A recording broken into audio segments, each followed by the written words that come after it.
Hey, Pardon My Take listeners, you can find every episode on Apple Podcasts and Spotify.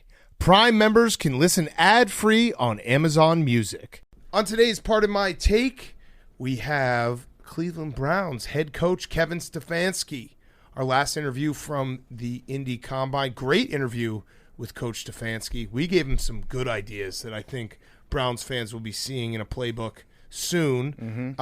We are going to talk about Lamar getting non-exclusive franchise tagged, Aaron Rodgers Woody Johnson's flying out to California to meet with Aaron Rodgers.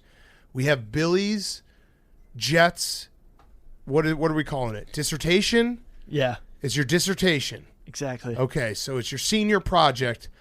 We will go through that. He's got a slideshow. He's given us a laminated paper here. This looks great. 4 months in the work? Yeah, 4 months in the work. We have Hot Seat, Cool Throne. We have Guys on Chicks. Great Wednesday show for you, and it is brought to you by our friends at Barstool Sportsbook, which is us. Barstool Sportsbook and Casino is the best place to find exclusive odds boosts, custom offers, and promotions. We have tons of ways to bet. Daily odds boosts with your favorite Barstool personalities, live in-game bets across all leagues. Move the line plus teasers and parlay plus to bet with games or across sports.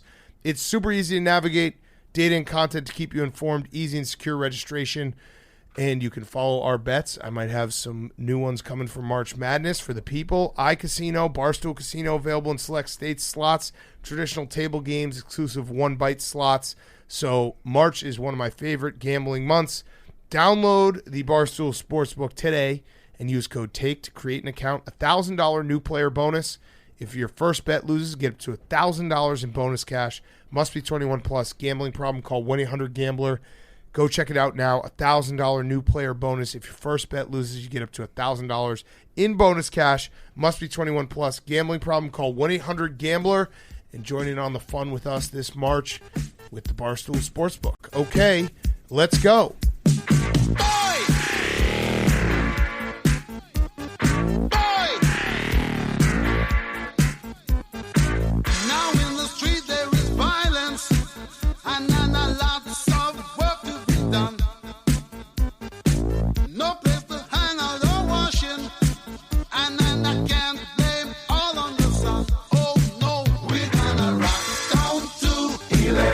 Avenue, and then we'll take it higher. Oh, we're gonna rock down to It's Pardon My Take, presented by Barstool Sports. Welcome to Pardon My Take. Today is Wednesday, March 8th, and Lamar Jackson is officially out to be had. Non-exclusive franchise tag. That's interesting, Big Cat. That's very interesting. You doing your Windhorse? Brian Windhorse meme. Now, why would they do that? Because the Ravens actually just released a statement essentially being like, hey, sorry to Ravens fans, we fucked this up. Where they're saying, now, don't let the franchise tag fool you.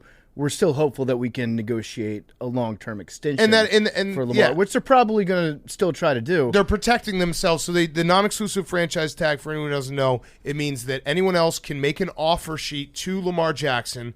The Ravens have the right to match. If the Ravens do not want to match, that team gets to sign Lamar Jackson, but then they forfeit their next 2 first-round picks to the Ravens. Correct. Now, the Ravens also could have put the exclusive franchise tag on Lamar Jackson, which would have been, I want to say, $6 million more. Yeah. But they're not doing that. Correct. So if you're the Ravens GM and you truly believe that you're going to re-sign Lamar Jackson to a long-term deal as the negotiation moves forward, wouldn't you make it a non-exclusive, or wouldn't you make it an exclusive franchise tag? You'd think so. I certainly would.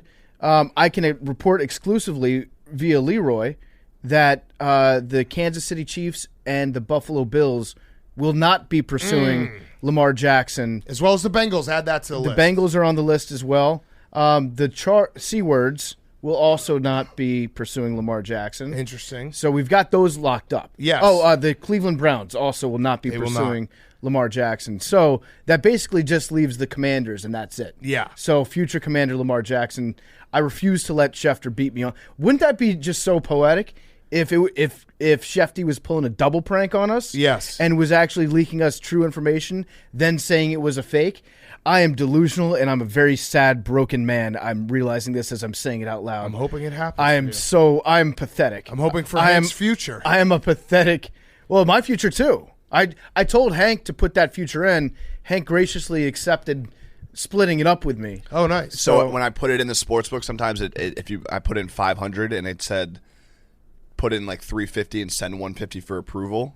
So I'm going to sell PFT the 351. Oh, and keep nice. the 150 for Nice. myself. So by the way, the Left hand difference up. the difference PFT in the exclusive and non-exclusive is bigger than that. It's $12 million. So if Lamar Jackson signs the non-exclusive franchise tag, he makes $32.4 million this year. If they had done the exclusive tag on him, it would have been $45 million. Okay, so but that's a pretty big difference. If you're confident that you can reach a place where you'll have an extension, then I would imagine the extension would be in the neighborhood of $45-50 million a year. Correct. So you would probably put that tag on him instead of the lesser amount, and then leave the option for him to get signed by somebody else. Yes. Now, there are questions about Lamar, whether or not he'll ever get back to that MVP level. He's had some injuries, and his butt hurts all the time. Well, the Ravens do have an F- in strength coaching. What about this? What about trading the Commanders' A+ strength and conditioning coach to the Ravens for Lamar Jackson? But again, I'm just a sad, sorry individual. Under that deal, you'd have to take the F-. Yeah, that's fine. Yeah, you'd have to take the Ravens' strength and conditioning coach. That's fine. Okay. Mix him up with that field that we have in Landover. That's like breaking It's news. like you're stirring up Tannerite. Uh-oh. There's a lot of things that could be this breaking news. Quarterback just signed a 4-year deal worth $160 million. Sources say with $35 million more in upside. They are finalizing. Is that Daniel Jones? It is Daniel Jones. It is. And it was first reported by Whomst? I'm seeing Mike Garafolo. Wrong. Leroy. Leroy broke that shit 45 minutes ago. Suck my dick, Schefter. Damn. Leroy, my dead dog beat Leroy. That's 1. If we're updating the counter, Leroy 1, Adam Schefter 0. Yeah. Yeah. All right. Good for Daniel Jones. I feel like that was what was Good it for again? Leroy. Can you give us the? According to Leroy, they're nearing an agreement on a 4-year contract extension, upwards of $150 million. Bark, bark, bark. I am a dog. This is my favorite time of year. We got to just do a quick refresher. The initial tweet that anyone tweets about a contract is always just fake money. So what was it, Hank? What was the listed one? I love when agents text Schefter or Rappaport and they're like, here's the deal, and then they look into it after the initial tweet and it's like, oh, they actually just signed him to like a $50 million contract and they can cut him after half a season. Rappaport says 4-year deal worth $160 million with $35 million more in upside. Okay, so that could be anything. That could be a 2-year deal for $50 million. There was also some ambiguity about the Derek Carr deal. Derek Carr had a similar situation where he signed a new contract, I think, last year? Yeah. And then how much was actually guaranteed, how much was just on paper? Yeah, don't trust the first reports because there are agents that have contacts with Schefter, with Rappaport, and they're just trying to get the splash out there of like, look how much money I got for my client. Right, and Geno signed as well. The Derek Carr deal, because that did happen on Monday, and we didn't talk about it on Sunday night. Listen, if you're a Saints fan, I guess you're like, hey, it's better than what we've been going through, but doesn't it feel like the ceiling for Derek Carr and the Saints is like maybe a second-round loss? Well, we've definitely got the new era of the Carson Wentz versus Dak Prescott debate already set up and ready to go for us, and that's Daniel Jones and Derek Carr. Now will be tied in because of they got essentially the same contract. Right. And so which one would you rather have at this point? I guess maybe Daniel Jones because he's younger. Yeah. That would probably be the argument. I would say Derek Carr would be better on the Giants. Daniel Jones would be better on the Saints. Actually, no, the Saints with Sean Payton. Yeah. Yeah, then that would be a deal breaker. Then he's like Turbo Taysom Hill. Yeah. But yeah, so we're starting we're inching towards a free agent period. We have Aaron Rodgers getting courted by the Jets. I also did reach out to Aaron Rodgers and I said, I just want to let you know you're going to love New York City. If you need any recommendations, I'd be happy to help. That's just friends looking out for friends. That's nice. I feel like that was gracious of me. That's very nice. He's not responded. I don't think he will ever respond, but I made the offer. It is funny to think that Woody Johnson, so he's going out there with Saleh, with Nathaniel Hackett, who is the Aaron Rodgers whisperer, 0 for 1 on whispering to Aaron Rodgers, and the team president. And we've speculated, would Aaron Rodgers want to play for Woody Johnson of Johnson & Johnson Pharmaceuticals, Correct. of that family. But they're probably that's going to be a little icebreaker they have to get through right off the bat. Yes. Tell me what's really in the jab. Yes, that's definitely the question is going to be had. All right, so other things. I did see there was more news about Ja Morant and like things. So he might be under investigation now because of having a firearm on the plane. Also, potentially, Denver's investigating whether he was legally allowed to have it there.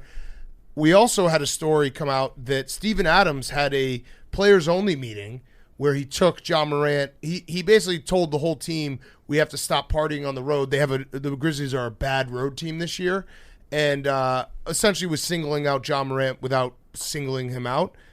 That actually speaks poorly to Ja Morant's ability to change, because I feel like if Steven Adams tells you not to do something, you should listen. Absolutely. I'm terrified. That's one of the scariest guys in the world, and if he's like, maybe you can give us an Australian accent, but been like, Ja, stop fucking around. And I'm from New Zealand. New Zealand, right, sure, right? yeah. Same thing. But yeah, that Ja Morant, I wish I hadn't known that part when I was saying I was behind Ja Morant, because the Steven Adams being like, stop fucking around, Ja, speech should be the moment where he changes. That's probably why he got a gun, was to protect himself from Steven Adams. Yeah. Although that thing isn't going to stop Steven. No, definitely not. Ja, mate, what are you, 12, 13 years old? Yeah. Let's act like a proper NBA player, huh? Leave the piece at home if you're going to go out with the mates, see a couple of birds, some Sheilas at the titty bar. Leave your gun at home, mate. I think you nailed it. Yeah. That was exclusive interview with Steven Adams. I feel bad because we absolutely dropped the ball in our Ja Morant analysis. We talked about it on the last show.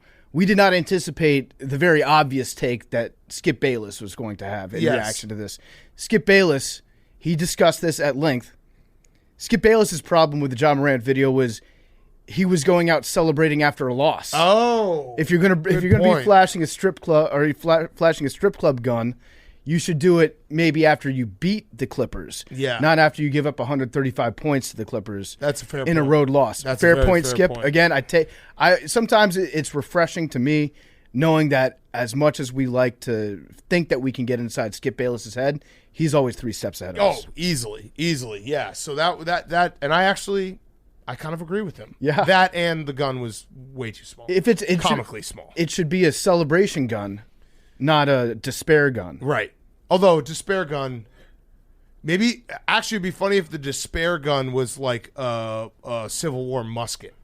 Yeah. You know what I mean? Like look at this thing. I'm bringing a musket. Like a musket in a strip club doesn't fit. No. It's like, I'm so sad I need my musket. Yeah, that would be that'd be way funnier. Yeah. I always love it when police agencies and departments, they release pictures of guns that they've confiscated, and they always look like they're from the year 1912. Yes. And then people pile on, and it's like, get this, hey, I'll be having that gun out of my face. Yeah. I mean, it's the Ja Morant. I don't know. I feel like he's going to get suspended, right?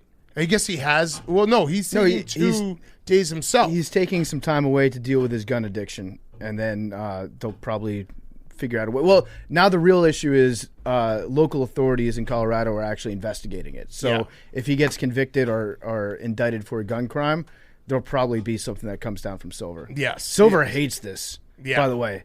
Silver wants to be the cool guy. He wants to be the cool substitute teacher. He wants to be the cool stepdad. Like, hey, I'm your friend. You can tell me anything. So whenever he has to actually be the heavy, he cannot stand that. Well, Melo, a clip resurfaced from $1 Million Worth of Game interviewing Melo, and he said that when he was coming into the league, David Stern had a meeting with him and was like, we know who you're hanging out with. We know what they're doing. Like, we're watching you. And if you don't change, like, this is going to be a problem. Just like, but he was like, I had no idea. And he basically like told me the people I was with and what they're doing. And like, I had to, and he was like, yeah, it made sense.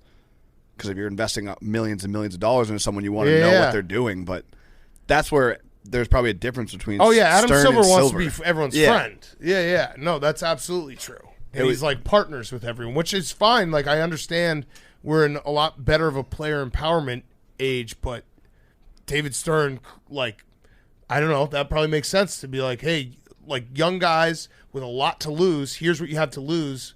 this is what you should probably do so you don't lose it. You have to have the overbearing, like angry militant dad, and then the crunchy granola mom. Yeah. It takes but good cop, bad cop.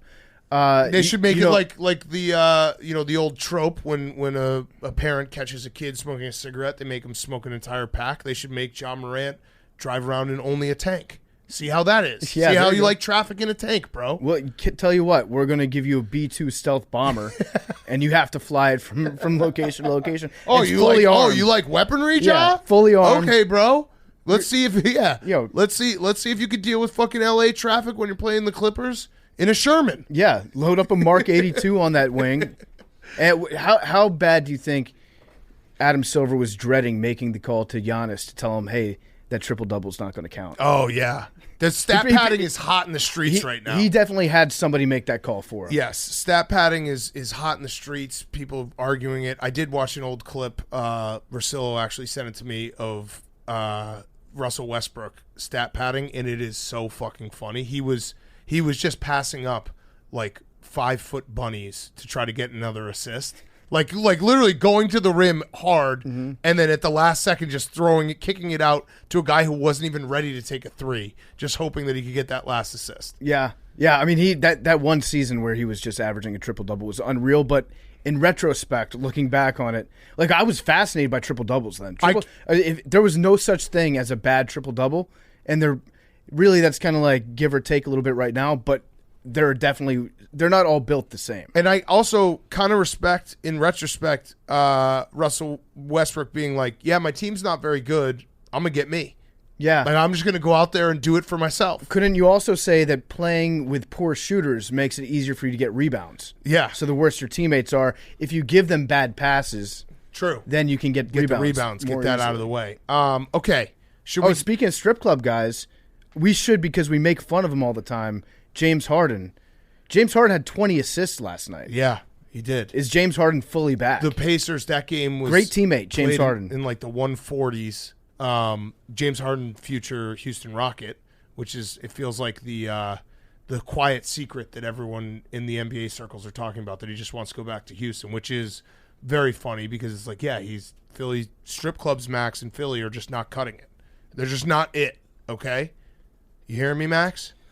Yeah, there's a lot of season left. We'll see what happens. No, the strip clubs. You got to up your strip club Yeah, game a little bit yeah. if you want to attract top line. That free would be agents. so funny if a team. I mean, James Harden's on the tail end of his career, but like maybe 5 years ago, like a mayor was like, "We're opening a new strip club." Well, for you, James. Even better than that, teams should open up their own strip clubs. Yes. Like the next Mark Cuban, the next young owner that comes into the league, they should set up their own strip club that's next to the team facility, and then you just stock them with the best dancers, free alcohol for all your players. What about to court John Morant? Yeah. It's just a strip club laser tag. There you go. That would be perfect. Or Who just- wouldn't want to go to a strip club laser tag? I would. That actually is how do we not have that combo? I would they did definitely- KFC and Taco Bell together. Yeah. How do we not have a strip club laser tag? Dave and Buster's mixed with a whorehouse. Dude, playing laser tag with naked women. Now we're just describing Dan Bilzerian's house. Yeah, that's true. Like this is we've gone to the deep parts of our brains. Yep. All right, I would sign with that team. Yeah, in a heartbeat. And I'm not even that horny. Speaking of deep parts of our brain, Billy, are you ready? So yeah, for anyone who doesn't know what's about to happen, Billy has he has a theory that New York quarterbacks. This was, I think, somewhere in the late part of the season. When he was just trying to grasp at anything for Zach Wilson to not be one of the biggest busts of all time, he was like, well, it's actually the media's fault. So we said, why don't you dig in on that? Why don't you try to find some facts how the New York media is actually at fault for the Jets' poor quarterback play? And you have landed on a report that is titled Jets Landing New Veteran QB. How can the New York media learn from the past and not hamper QB play? So you're actually taking the entire media to task.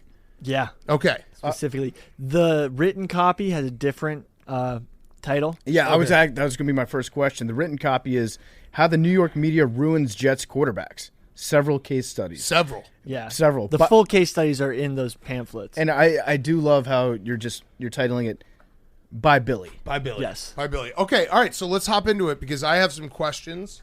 And yeah, take us away. So also, if you're watching on YouTube, we will have the slides so you can follow along. So go subscribe to the YouTube and like the video. Max, we get that full screens, please. Okay. Wow, that would have been bad if we didn't have it full screen. The text gets a little smaller at some points. Okay. And I'm not saying go fast, but let's go. Yeah, we'll keep it quicker. We'll keep it quick. So next slide.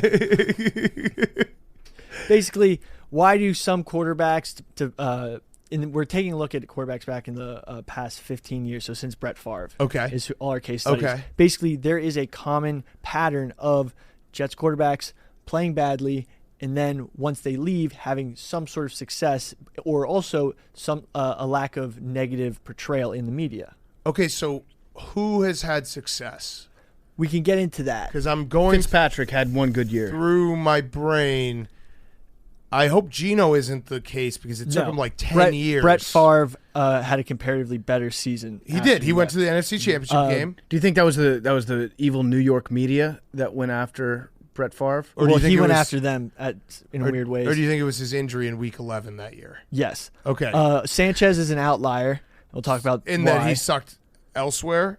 Yes. Okay. But also he did decently well in I think New we York. have multiple. Okay, yeah, good point. And then we have Sam Darnold. Okay, who has is not done not, well. Not No. done better. No. We're talking better. No. He was I'd not say no. better. he was not awful in a couple games. But last also, year. we're not hearing how terrible he is anymore. That's maybe the big that's one. because he's not in the New York media. And he Yes. also didn't play half the season. Right, but when he did play. Okay. So- I'm just Sam Darnold is not better. Okay. He is arguably a little better. Comparatively. His last game, week 18 for the Panthers, he was 5 for 15 with 2 interceptions and 43 yards.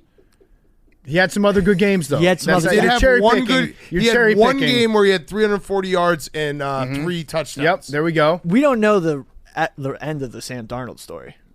He's So a work in we'll- progress. That's true. We yeah. don't know We'll the see. end of it. We'll Yep. see. So- Okay. His completion percentage was 58%. Which He is, has not contracted mononucleosis since leaving the Exactly. New York Jets. So And again, we probably didn't hear from him because he only played the last 6 weeks of the season. so this is what I think. Okay. This is my thesis. Next slide, Max. Thank you. The New York media sensationalizes quarterbacks' performances to gain clicks and remain competitive in the big media market. Okay. The amplification of negative news and critiques elicits greater responses from the consumers, leading to a lack of confidence in the fan base, ultimately resulting in a destructive impact on the team and the quarterback's confidence in the given situation. Okay. It's a real chicken or the egg situation. Yeah. Do they suck because of the media, or does the media report on them sucking? Or because Brett Favre got hurt that year when the Jets were 8-3. When also was spamming dick pics. Yes, we don't mention that. Next Okay. slide. Why is New York different than other markets? It is the media capital of the world. Okay. It has 11 major sports teams, most in North America. It has 2 national newspapers based out of here, New York Times, Washington Post. Are we counting the Washington- Islanders in that? Wall Street Journal. And fuck the New York Times Yeah. for that article that we'll maybe do a Monday reading on, why people don't want to date podcast bros. It's a major location of cable news networks. This one's the most interesting. The city layout is built in a pre-automobile era. That's what I'm interested in. I want Yeah, I and want to that know how has that what impacts to the do? Jets quarterbacks. I love it. I love it, Billy. Who all live in New Jersey. Right, but they do frequent New York, Okay. which is a very walkable city, Got it. and they go there for entertainment. Okay. So the part with here, why don't we can deconstruct it because it's a little too organized. No, Yeah, yeah, yeah. Basically, that's too long organized. been, We're deconstructing. that's We're long been my deconstructing. critique of Billy. We're is Too deconstructing. organized. He's too detail oriented. basically- sometimes. There's several reasons. The media is always because there's more members of the media. There's less of an interpersonal relationship between athletes and reporters. Yeah. Okay. And there's more reporters, which are all competing for different stories, causing Okay. more leaves to This be actually sounds correct. flipped over, Okay. and smaller stories to become bigger headlines. Yeah. So you can repeatedly see.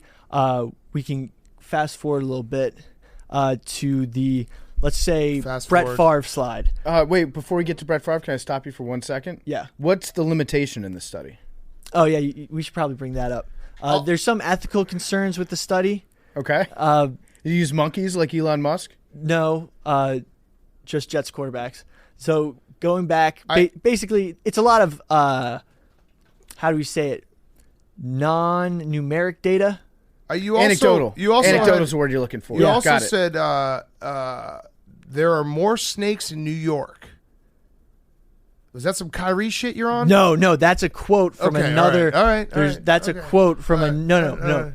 That's a quote from a Will. Check on that one. That article that is cited in the thing is that it's not that New York has more snakes in the grass.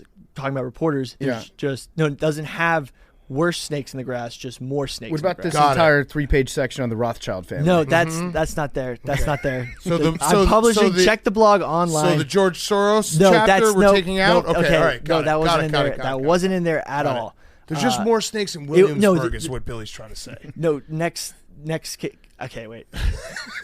We might have gotten him off his game. Yeah, this classic New York media of us. I have no idea where you want me to be right now. I don't know either. You told me to go to Brett Favre, and then nothing happened from Brett Favre. No. Also, Brett Favre did get hurt in Week 11. I think that part is just like. No, there was a really interesting article about how New York was. It was a UCL injury, wasn't it? Yeah, It was his elbow. They were 8-11, and then they missed the playoffs. They lost to Chad Pennington and the Dolphins in the last game of the season. I was there. You were? Yeah. Wow. The old Meadowlands. Are you one of those snakes? It was my Hanukkah present. So, Billy, get him up. Lock him up. No, there's a really good New Yorker article that Will Leitch wrote actually a year ago about how New York used to be the place to be for athletes to want to sign. The money was there, the market was there, but basically the media has become so large and it's become such a business that it's more advantageous for them to, really go into articles. Wait, so he wrote an entire article that could have just been like, now athletes can slide into Instagram DMs from Oklahoma City? Yes. Okay, got it. Yes. No, but it's actually really interesting. The fan-to-player interface in New York compared to other places, because it's not, they're not going helicopter to the SUV to the parking lot to the hotel.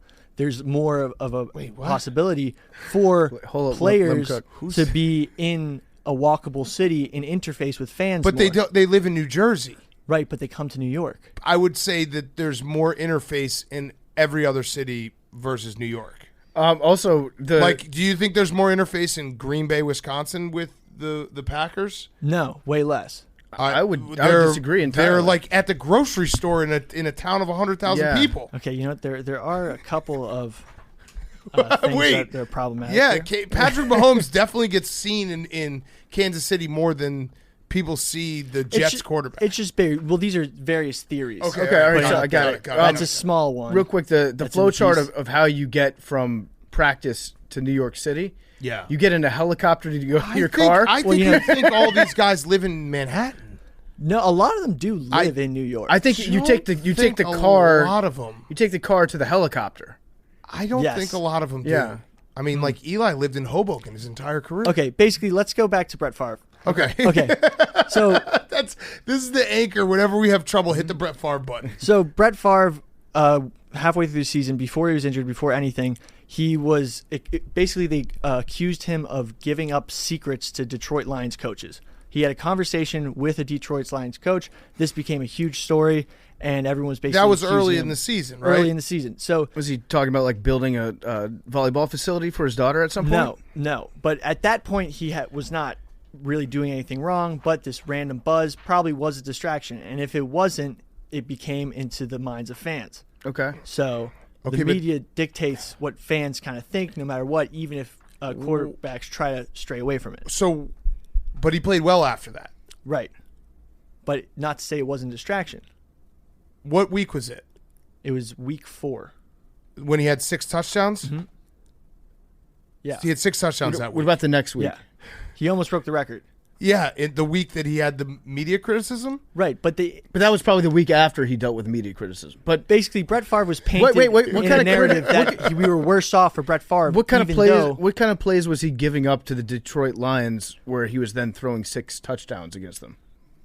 Like, was he going to throw 10 touchdowns against them if he didn't have that conversation? No, it was the Cardinals. This was a totally unrelated thing. They were saying that they weren't even playing Detroit. Detroit wasn't playing the Jets, but they're just claiming that he was giving secrets. Okay. And the story came out before the Cardinals game? Yes. And then he threw 6 touchdowns. But then he struggled the game after. And it's just a myriad of things. Okay, all right. Anyway, Geno Smith was accused that like Jay-Z recruited him to New York. Basically, there's just a lot of stuff that comes out. He was drafted. They told him that you're playing for us. Right. It was a Jets rookie QB Smith. Jay-Z did not recruit me. There's also a list of New York Post articles which I used as sort of what to draw from as like to test the temperature of what's going on in the city. Got it. Okay. So then they're just really shit talking Geno Smith. They like crucify him for being he's kicked getting off his a jaw plane. broken. He got punched, That was before. Yeah. Okay. This is before. Okay. The jaw breaking thing was, he was already out. All right. He's Okay. pre-crucified. Okay. Yeah. And then Sam Darnold, mono, seeing ghosts, ran out of town. And he's been incredible since. Right. And one thing, Zach Wilson is not the only player in the NFL who had a hot mom, but they made his hot mom a bigger story than it should have been. Now, who are some other examples of players with hot moms? Or hot sisters. For my research. So what I guess my question would be, how did Eli do so well? Okay, so the Giants is in a different situation because they had the same amount of shortcomings, but Eli Manning was there for a longer period of time and Right. solidified himself, right? But he was still driven out of town by the end of the. Not really. He just was old and like couldn't play anymore. It's a different situation because he was from a pre-social media era. So this is interesting because I would like to know the difference between Brett Favre. the Giants media and the Jets media. Yeah. Because I feel like Eli is one of the most beloved Yes. New York athletes. And wait, here, Billy, how about this? What's the difference between the Yankees media and the Jets media? The Yankees haven't won in a long time. Well, yeah, no, but they do have 27. Yeah. Those rings are real. Rings But fly this forever. is more, I mean, all these are in like the last 12 years, Okay. 15 years. Derek So that- Jeter had a lot of media scrutiny. Is it the New York media? Is that why the Yankees suck now? Is because of the New York media? Could be. It might be. Also Yeah. the Knicks.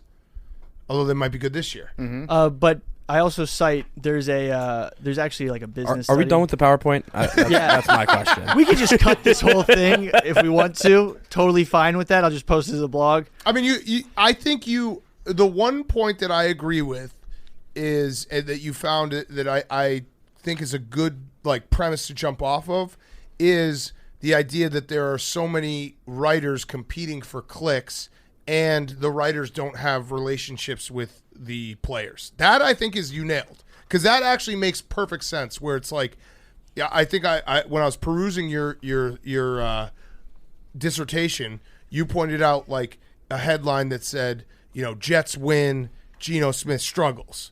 Like that writers have to find a way to get people to read their articles, so they can't just be like Jets win. You know what I mean? That was a good point. So I'm giving you a point. Appreciate that. Yeah. Basically, what I wanted to get to the like ending thing and what we should be paying attention now, like when looking for a new quarterback to bring into New York, who could actually deal with all of that? Like, for example, a guy like Aaron Rodgers. Well, actually, yeah, because he's already in the flame. Yeah, that's true. Jimmy Garoppolo would be more likely to be a lightning rod to attention if he's like, bring a porn star out, being a distraction, just like because he's on record doing things that would be tabloid worthy. Lamar Jackson also would be a perfect pick because he's been totally non-controversial except for probably one tweet and like being in a Kodak Black video. Yeah. Like what tweet was it from Lamar? It was Why the buddy pregnant? Misinterpretation of jargon. Oh, that one where he told the guy like eat a dick, right? Yeah. Yeah. Also the Truz Trump. Remember Yeah. that one? That's a great. Yeah. Why the buddy pregnant? I laugh like once a month. Yeah. Why the buddy pregnant? But yeah. So, all right. So this makes sense, Billy. You found a way to make sense. I think your case studies make no sense. No offense. True. But I think the conclusion makes a lot of sense that there are certain guys that are made for the New York media, and Lamar Jackson, Aaron Rodgers being two of those guys. Like Derek Carr would not work. I would agree. Too sensitive. He yeah. cries. He blocks everybody on Twitter. Yeah, 100%. Like he Yeah. wouldn't be able to. Like his excuses wouldn't suffice for the New York. And the thing is, Aaron Rodgers just doesn't care. About it. Right. And he's willing to fuck with them. Yeah. No, I agree. You either need someone who's totally non in the news and doesn't want to like really say anything, or someone who's literally just like has fun doing it. Right. And then just says, it's all fake. It's the mainstream media. Right. Okay. Either one works. So the Jets should actually listen to Billy. They should in this case. Because, yeah. like, I think you in a galaxy brain way, you wrote a 15-page paper that makes no sense, but your conclusion makes perfect sense, which is actually really all that matters. You stuck the landing. Yeah. You stuck the landing. We got there. I tend to agree with Big Cat on this, Billy. I think that there's probably some scientific merit to the fact that you do get more clicks on a website if you're writing a negative story, correct, or a salacious story. And in a cutthroat media market like New York, the reporters are less concerned with having those relationships with players, more concerned about their competition against other writers. Yeah. And a And lot so of it's them, good. I'll put it this way: if you have a person in New York who's buddy with Zach Wilson and writes like glowing pieces about him, how do you think those are going to do? yeah. Is that going to get more clicks or less clicks than a story about how he might have fucked his friend's hot mom? Exactly. Okay. Also, job. And also, Billy. look around the league. I bet you tons of quarterbacks in the leagues in the NFL Have hot moms. have fucked their friend's hot mom. yeah, 100%. Damn, Billy, you did a good job. I'm actually very proud of you. No, but they're actually Again, the actual like bones of it make no sense, but Wait, Billy, aren't you a member of the New York media? Yes. That's why I was trying to do the opposite last season, but then I couldn't right. because it wasn't. Do you think wasn't maybe working. like high expectations for players could that also be a contributing factor? 100%? Would that- So when you would say that- like their ceiling is Patrick Mahomes, do you That think would be that could set them up? That would also be funny if Zach Wilson came out and was like, the only media I consume is Pardon My Take, and I thought I was crushing it. Yeah. Like, if I listened to them every single Monday, Wednesday, Friday, and they were saying that I didn't even need to do practice. But That yeah, could have happened. Maybe you ruined the Jets, Billy. I tried not to. Yeah, that's the other part of this is like maybe the Jets just suck at drafting. Yep. Because like you could make the same argument for the Bears or the Commanders and be like, it's the media fault. No, it's actually just the organization is a failure. It's easier to drive around Chicago, though. Right. Yeah. But So that's, I still don't. Wait. Walk me back to the New York City being developed before. But again, the those guys, automobile. the Bears players live in Lake Forest. They don't even live downtown. Like same as the Jets players don't live in. That's why I'm saying like Aaron Rodgers definitely gets seen by more people in Green Bay, Wisconsin. Also, what's in there is that there's more of a paparazzi atmosphere in New York for celebrities, so you end up having players who, on a night out, might end up in a Yep. paparazzi. So that's And why that's why and the Los Angeles Rams they'll will never win a Super Bowl. Never. I'll never. The Rams and the Chargers never. Yeah, exactly. We They haven't been there. So they haven't been there long enough yet for this to impact them. By this same thread that we're pulling on, couldn't you say the Green Bay Packers, the media in Green Bay, is the reason why they've been so good, not their quarterbacks? Right. They just have Yeah. great writers up there that will be friendly 100%. to you. The media makes teams good or bad. Yeah, our job is more important than the players. 100%. Thank you for, I agree Okay. with that. All right, good job, Billy. I'm going to give you a 3.7 balls. I think that's over a C. Yeah, 3.7 out of 5 balls. I'm going to give you an F+++++++. That means a B-. Sweet. Hank, would you like to give him a grade?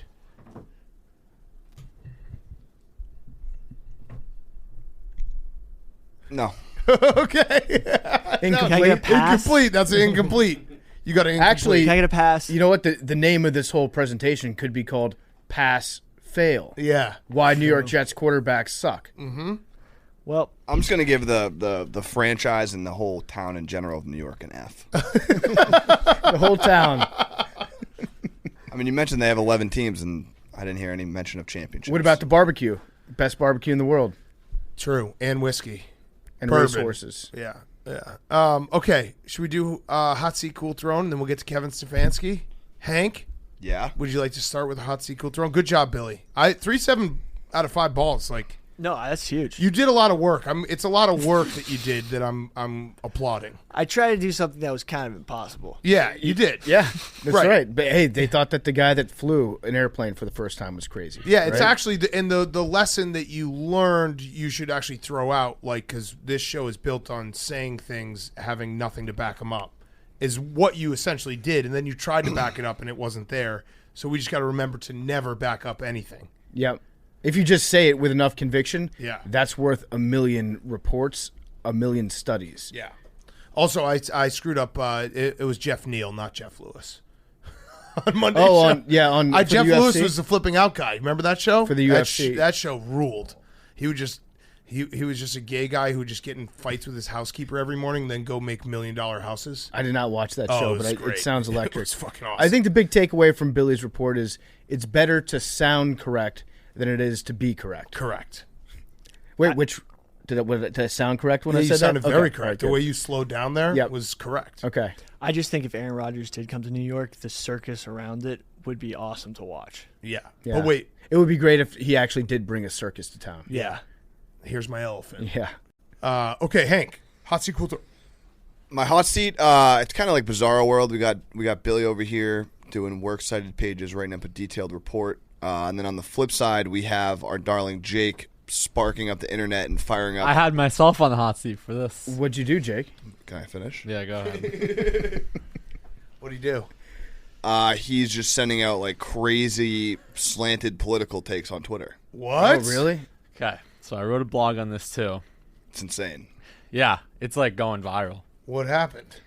The title of the blog is "I didn't stick to sports for this tweet." Wait, and it no, read backfired." the tweet. Yeah, read the Okay. tweet. We I need was to see the tweet. introducing it to it.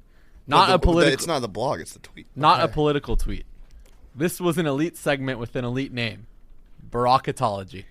Oh. With a picture damn. of Obama filling out his bracket. Oh, you got real political. Yeah. You got real political. And there's a lot of people being sarcastic in the replies, Hank being one of them. But some people, like, they're just fighting with each other, like actual politics. oh. Yeah. In the replies. Wow. So I remember that segment. It was him and Andy Katz, Katz. right? Yeah. In the Yeah. Oval Office. And he did like a 30-minute bracket. My problem with his bracket, if I remember it correctly, this motherfucker took all the chalk. You know what I call He him? Dickie V'd it. Barack Obama. Oh, Pachaco, yeah. jeez. Yeah, he had like, Yeah. I think his only upset was he had Nova advancing to the Sweet 16, right? Over someone, I Well, he forget. did it every year, but yes, it was mostly top seeds advancing. And people were like, how he should be spending his time killing Bin Laden again instead of making this bracket. We really missed out. Like Trump never filling out a bracket. He should have released the perfect bracket And I after said in the every blog. NCAA tournament. I said in the been blog, like, if see? Trump or Biden did this, I would think it's equally as entertaining. Well, no, Trump because it doesn't have the University, name. 8 seed. Well, they would have to have a name. Yeah. But the segment itself. Got it. So, like, it was not a political. It sounds intent, political to me. But some people are mad.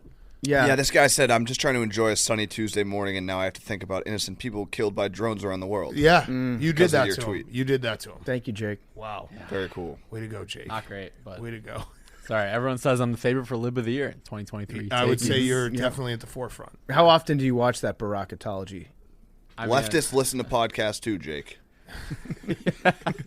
It's a callback to a few weeks ago for those who missed that. But I just watched it on YouTube today. You did? Did you? Why? It's a cool segment. Another guy filling out his bracket? What? At the end of the 5-minute segment. at the end of the day, What it's made you think like, oh, you know another- what? Like, like we talk let's about pull this. up Obama's bracket. I didn't watch the Yeah. whole thing. I was just like scrolled through it, like just to embed it in the blog. What was your favorite part? I don't know. Yeah, Just like I talking can't ball. think of anything more boring. Let's be clear. UNC's got a great front court. Yeah, like it was a cool segment. Like just nothing else to it. I didn't expect it to take off like that. Yeah, I don't think I ever watched one because I'm thinking about it, and I mean I saw the pictures, but It was on yeah, I don't give a SportsCenter all fuck the what he time. picks. I'm pretty sure that George Bush did it too. Yeah. At least one year when he was in office. Yeah, But did Funny you write a Ja- blog about Funny that? Ja- yeah, Funny Jake's not talking about that. Huh. It just makes you think. All right, you're cool throwing, Hank? My cool throne that would be on the hot seat if we were doing this 6 years ago, but I don't want to get in trouble. But Sister Jean. Yeah, I had her also. on Why, the is hot she seat. dead? No, but I mean, She's dying? Look The- at the- look, Oh, shit, that's what old people do. They die. the Gryffindor witch herself is back, and They lost, though. Yes, they're eliminated. They're but already she was eliminated. present at the A10 first round tournament. So she today. fell off. physically. Physically present? she lost her touch. Yeah, I mean, it is, like, how old is she now? I think I'm she's looking now. She looks like 99. Strigan. 103. What- She looks ooh. like Striganona. in this And she picture. Come just on. wrote a book too. Over 100 is running up the score. Someone wrote a book. You shouldn't write a book if you're 100 years Anything old. over 90 is running up the score. It's like, all right, enough already. This is from the AP. At age 103, Sister Jean awakes daily at 5 a.m. She sits up quickly to avoid going to sleep again. I've got too much to do, she says. That's great. That's like That the actually funny is thing is, awesome. Sister Jean is probably by most metrics healthier than I am. Yes. I see She's that in just- the picture. She's got a much better grasp on reality and how to go about your day than I do. Like waking up, Oh, I still would. and then going back to sleep immediately thereafter is the best way to start your day. I still would. You can put that on the bonks. That's fine. I'm going to tweet that. Still would. She's a witch. Oh. All right. PFT. Yeah, I was going to talk about Sister Jean as well. But I guess for my hot seat, I'll just do the entire NBA Yep. because Yeah, I had this as part of mine because too. Yeah. Bronny's better. Yeah. Bronny's better, and that shit lightweight hilarious. Yeah. And so I'm just going to start using lightweight in terms of low key. What did he say? He said that LeBron James is watching the NBA Because he's hurt. because he's hurt and he's not playing right now. And he said, "Man, Bronny definitely better than some of these cats I've been watching on League Pass today. Shit, lightweight hilarious." 4 crying emojis. I mean, LeBron James does know basketball. I love. He doesn't have a dog in this fight. No, he does He's not. being unbiased. I tend to agree with LeBron James that shit is lightweight hilarious. Like, imagine Bronny in the NBA, right? I do want to see, and LeBron is definitely acting as his son's marketing team, which I understand. Your dad should be your biggest promoter, and he's trying to get LeBron James Jr. or Bronny drafted, as opposed to well, in a way, couldn't you look at this and be like, he doesn't want his son to get an education? How is LeBron different than LeVar Ball? That's a fair question. One is good at basketball. That's one. That's the biggest thing that They jumped both out to played me. pro. yeah, one is really. No, LeVar. Ball did not play. No, I'm pro. saying LeVar Ball is the one that's really good at basketball. He said that he could beat Yeah. anybody, including Where Michael did Jordan, LeVar one-on-one. Ball play? He played for the Jets practice squad. Exactly. Okay. so Never pro. lost. Yeah, never lost. He averaged like But 2 that's- points at Washington State. He probably didn't make it because of the New York media, though. Yeah, that's true. That's for the true. Jets. And then my hot seat is also going to be the NBA because Scott Foster's on his bullshit again. All-time performance by Scott Foster last night. He teed up, was it Scotty Barnes with like 20 seconds left in the game? Yeah. Teed him up, then kind of chased him down and talked shit to him on the way out. Don't know what Scotty said. He was surprised. All of his teammates were surprised. The rest of the referees were surprised that Scott Foster teed him up, threw him out of the game. I know that a lot of people are like, hey, listen, nobody goes to games to watch Scott Foster. I do watch games to watch Scott Foster. Mm-hmm. It's funny when he's deep in his bag and like pulling out his A game. This was awesome. I love Scott Foster. It's good, I'll put it this way, it's good to have one Scott Foster in the league. You don't want to have like a bunch of refs that are copycat Scott Fosters. But having this one wild card, as a fan of chaos, I love rooting for Scott Foster. He is arguably the greatest to ever do it in terms of having a thin skin That's and being a facts. really shitty referee. Yes. But he is very much himself. He's one of one, and you have to appreciate greatness in that moment. It's good to Kinda have like one Joe of them. West. Yeah, like Joe right. West. When it's Joe West and Angel Cabrera at the same time, that's too much. Yeah. But I like having one guy that really sucks. Like, this is, you guys are all here for me. that we can watch him and be like, go Scott, go. Yes. And so Scott was in rare form last night. I so agree with that. Shout out Scott Foster. I hope you continue this through the postseason. Yes, I'd agree with that. All right, my hot seat is friend of the program, recurring guest. Hopefully, we'll have him back on for NBA playoffs. JJ Redick. He and Kendrick Perkins like got actually upset at each other on First Take. We got to have JJ back on to just remind him that like First Take, you don't have to take it seriously because he got upset and they're arguing about MVPs. I think Kendrick Perkins alluded to maybe the MVP voters being biased towards white guys, and then it devolved into like an argument that even Stephen A. Smith looked uncomfortable, which is hard to do. Yeah. So I also have a take. The MVP is just way overrated. Besides the team, like if your player wins the MVP, that's awesome. But like in terms of a league-wide discussion, I just don't care who wins the MVP. I don't care who wins the title. You know how you can tell who's going to be second place in the MVP voting?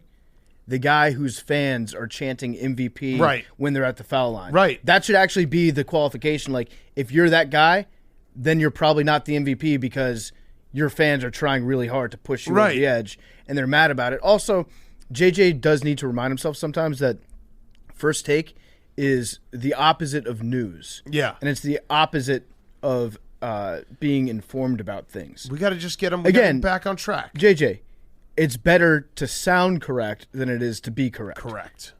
He did it again. Thank you. He fucking did it Thank again. you. Yeah. Yeah. No, I just think about it. Like, can you remember every MVP? If a player you root for wins an MVP, that's awesome. But everyone would rather win a title than an MVP.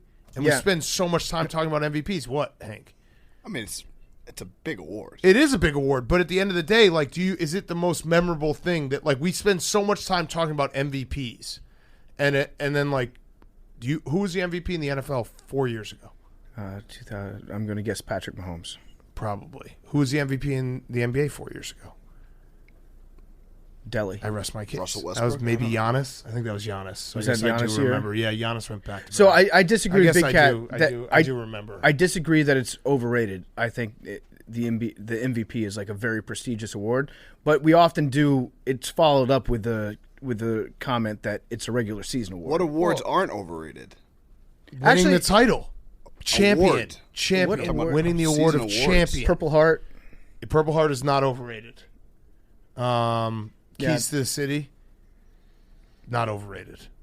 Pizza parties? I mean, it's literally not even the keys to the city, I literally have a key to Toledo. but you couldn't get in if you used I it. could open every door. I walk up and I say, "This is the key to the city. Open your fucking door," and they open the door. All right, so maybe Defensive Player of the Year All right, okay, so overrated? here, all right, correcting my own take. Maybe MVPs aren't overrated, but the discussion about them is overrated. Because I Okay. feel like we spend a lot of time talking about an MVP that most people, like, at the end of the day, then the playoffs start and it's like, yeah, this is what we're playing for. Yeah, that's true. So for the record, It's a when regular we're season discussing LeBron versus Jordan, let's throw out Jordan's MVPs. Okay. Okay. And he's still 6-0 in the finals. Okay. And I just wanted. LeBron's I what, want how many? What's make that LeBron in clear. the finals? I think like 3-13 or something. Exactly. Rest our case. Yeah. 4. No, sorry. no, Well, no. no, 3.5. No, 3 and a 3.5 quarter. and 14 is really what it is. All right, Billy. My first hot Well, seat. also, if he's playing 23 of the most important games of his career, you count all those losses as essentially finals losses. Yes, Yeah. absolutely. First hot seat is my tongue for Billy Style cheesesteaks. This Thursday, there's multiple cheesesteak carts around New York City, and Jake and I will be at a random one at 11 a.m. Eastern time on Thursday. Find Billy and Jake. Yeah, I love It's it. like, where's Waldo? serving up And cheesesteaks. you're going to lick people? Yeah, why is your tongue on the hot seat? You I got was HPV? trying to- I Michael needed a hot Douglas? You're going seat. to make out with them? I need a hot seat. Are you going A to hot eat one seat for Billy your style? tongue? Yeah, I'm gonna eat one Billy Style. That's exactly. Okay, let's see. Yeah. Where's the hot sauce? Are you sure you're signing up for that? 11 a.m. At 11 a.m. on Thursday. Sign it up. There's a bunch around the city. If you see them, take a picture, tweet them at us, and we'll be retweeting them. And my cool throne is Toradol. That shit really works. You tried some? I've taken 2 Toradol shots in the past week. Is that how you got the report done? No, I had hives, Okay. but we- it fucking works. Can we see your back? We gotta blur it. Okay. It's Oh, disgusting. yeah, All we'll right, definitely we'll blur blur it. it. We'll 100% Max, can- blur Max, it. can you Yeah, blur Max, Billy's blur back? this, please. All right, let's see. Oh, what the fuck, dude? Let me see them. Yeah, let's, see, dude. let's see your back. No, I've been- show Hank and Max. Show the camera. I've been too, taking so we- tons of Benadryl. You got to show the camera so we know what to blur. Show the camera. Does Max zoom in so we know what to blur? My laundromat did a low water setting and the detergent was too high. Whatever you're All right, thinking you got out that, there. Max, wh- you got that shot? Everybody All at right, home, we'll for the blur that. record, Billy does not have monkeypox. Stop putting it in the news that he has Okay. monkeypox. It wasn't a monkey. Right. There never was a monkey. Not Not- one iota. Not one monkey involved. Yes. Yeah. But Toradol actually is insane how much it works. Wait, so that's unrelated to the fleas? I thought it was the fleas, but turns out during the Hoboken water main so break. so Whitey doesn't work at a flea factory? No, and he didn't have fleas. What's he been doing all day? I took him to the groomers. He's been leaving your apartment he's every actually- morning with his suitcase. He's actually been and then working just hanging hard. out in a park. He's actually been working hard lately, and he actually works for us. Whitey's got Coming a up job. soon. Job. Fair point. Yeah. He works for us. Yeah. No, I was gonna say for Firefest, but Yeah, so anyway, there's a water main break. My laundromat did a low water cycle, so they like use the same amount of detergent with less water, and I guess I'm allergic to high concentrations of whatever they used. Damn, dude. So then I've been like sleeping in my bed thinking I had fleas, but I was just like getting burnt by Yeah. my bed Billy's detergent. Apologize. You've always been a low concentration guy. Yeah, Do they give you like I'll a admit free to load that. for that? I don't even want to deal with it. I feel bad for them because they had no water. They struggle with load management. Yeah, they had no water that day. So like, I don't know. It's not their fault. It's PSEG's fault. We all know They what broke that the is. water main. Yes. Okay. Anyway, P- Toradol fucking actually PSEG. fucking insane. Yeah. I was like itching my face off, and then like Toradol, it all went away. I mean, yeah, you didn't have to take Toradol to know that. I mean, if every NFL player is like, it's the best feeling thing in the world. I know, but before you how go many? out there. How many of us have like done Toradol before? I actually don't think that it's So monkeypox. sick. That's sick, bro. I think it's cordyceps. Okay. Okay. click. All right, Jake, your hot seat, cool throne. My hot seat's retirement. There was a report that Tom Brady would be Oh, unretiring yeah. again and possibly coming to the Dolphins. However, 3 hours ago, Tom Brady tweeted, "Anyone who thinks I have time to come back to the NFL has never adopted a 2-month-old kitten for their daughter." Oh, Yeah, slashed on a stand-up career. Did you also? This was Rich Eisen had like his 5 rumors he heard in Indy, and one of them was that Phil Rivers was also reaching out to teams last year. So we could be back on. I like that. It bummed me out when I saw that no team wanted him. I'm sure they just couldn't afford him. Yeah, probably not. Probably not. A lot of daycare. A lot of kids. Yeah. So wait, Tom Brady. Not. I guess not unretired. What does that mean when he says no one has ever come back to work after getting their daughter a 2-month-old kitten? What does that have to do I with guess it? he means It's a lot of his work. schedule's more filled now. Yeah. But it's But a cat. It shits in You your house. definitely You don't should have to still let have it out. time to do practice broadcasts, right, Tom? It's paternity leave. Yeah. He can't come back. Yeah. My cool throne Dude, is swimming in new pussy. Yeah. My cool throne is Bob Costas. He received a lot of heat for his broadcast work over the MLB playoffs, and he admitted in an interview that he was off his game. Oh shit, pink eye. No, he says it's the same Detergent philosophy, issue. same approach, but I wasn't nailing it. It didn't have the same flow and rhythm to it. There were a few awkward moments. So that's accountability right there. Oh Yeah. wow. From a Jake, fellow Newhouse It's alum. more accountability than you'd ever hold on him. Yeah, That's a fact. yeah. Like you still won't say Bob Costas sucked after he Bob just said Costas it. says he sucked. You're right. Exactly. So I proved my point. Jake, Yeah. what about this? You know who else was in the news recently? Who? Another broadcaster trying to make his way back to the big time. Tom Brenneman. Tom Brenneman. Oh yeah, he's trying to come back. Where do Yeah. you stand on Tom Brenneman coming back? Oh, Jake, putting answer me on the carefully. spot You know, you gotta have a take on this, We Jake. have a lot of listeners in San Francisco.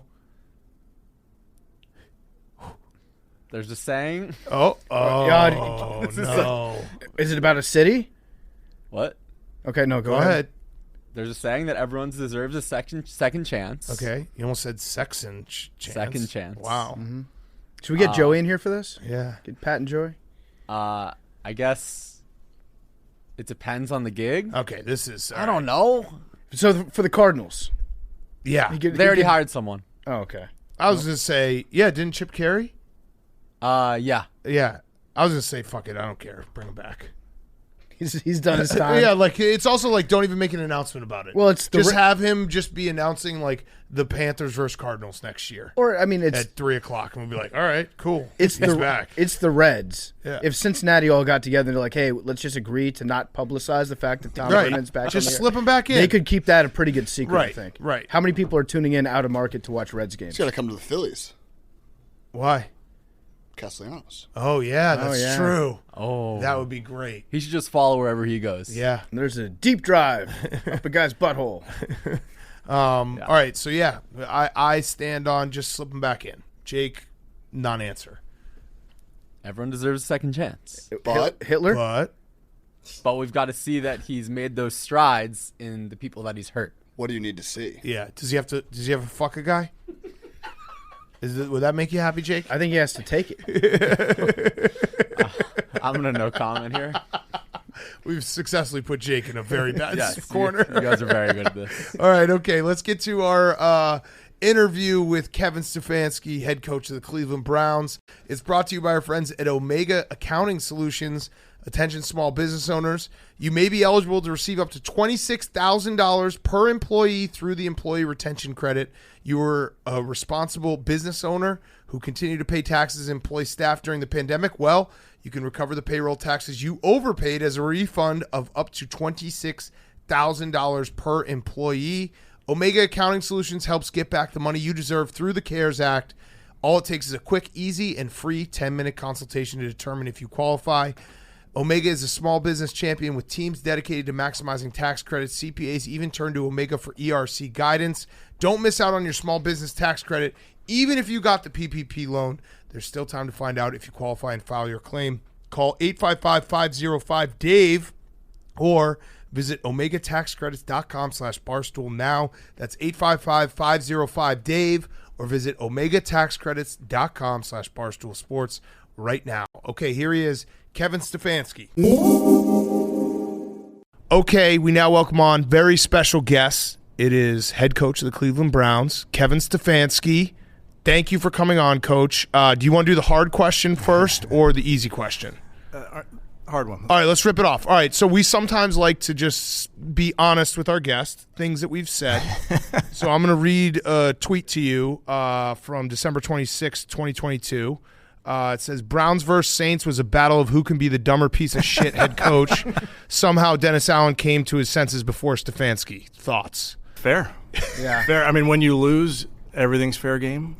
So fair. I'd agree. Well, there were two losers in that game. Do you remember how that played out?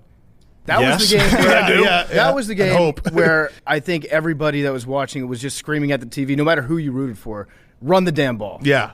Why don't you run the damn ball?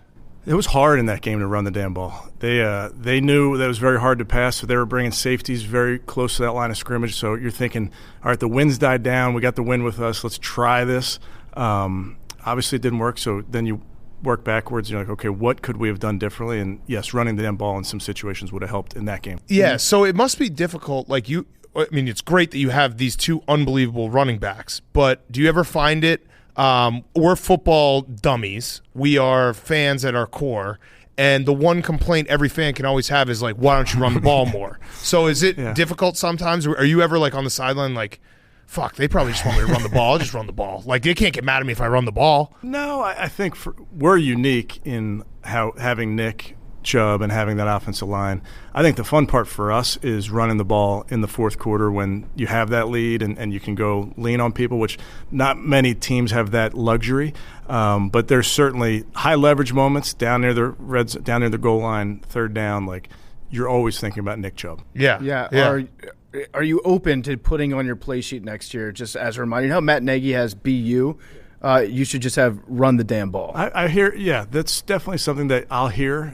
You know, it's a refrain of our fans oftentimes. Yeah. I'm like, score points. Yeah. I want to write that on the call sheet. That like, works too. Any which way you can. But what about this for analytics? Teams that run the ball more win at a higher rate in the NFL than teams that run the ball less.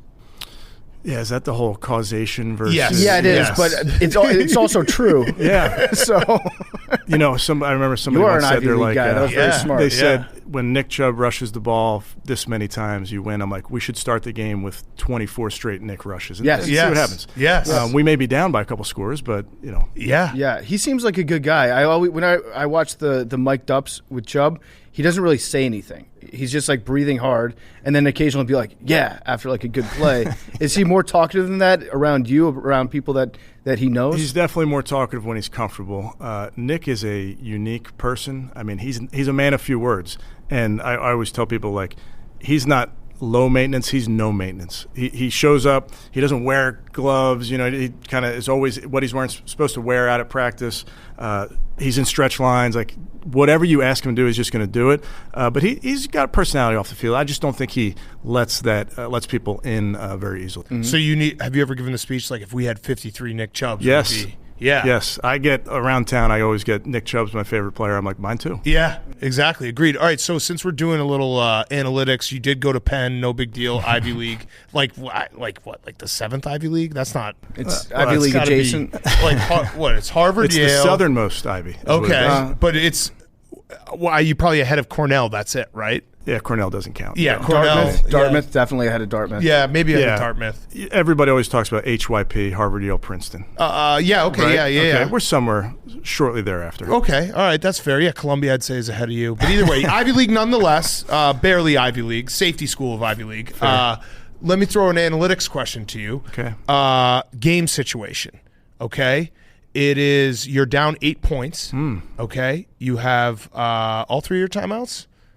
All 3 of your timeouts? I think so. 2 minimum. But let's just say let's say 3 timeouts. Okay. There's about 1 minute and 48 seconds left. Okay. You are on 4th and goal on the 8-yard line. You're down 8. Yeah. What do you do?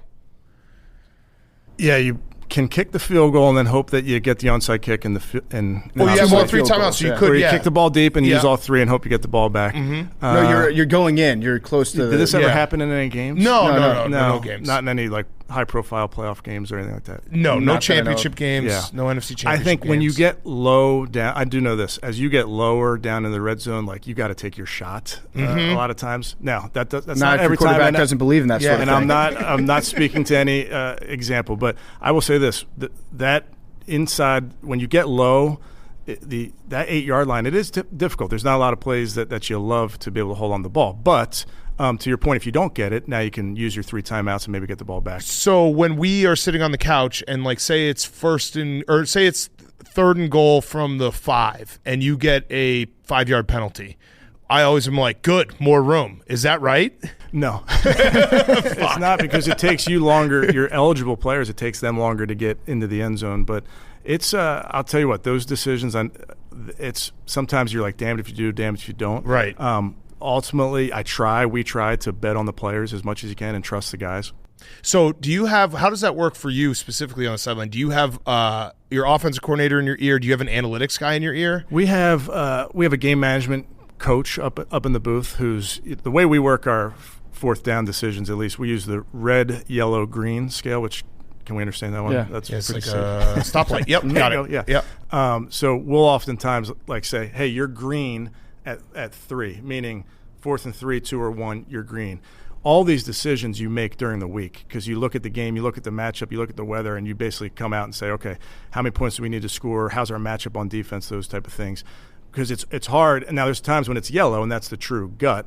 But when it's pretty clear that you should go for it based on the information you have available to you, it speeds up your process. Yeah. What about the timeout aspect of the game? Do you ever?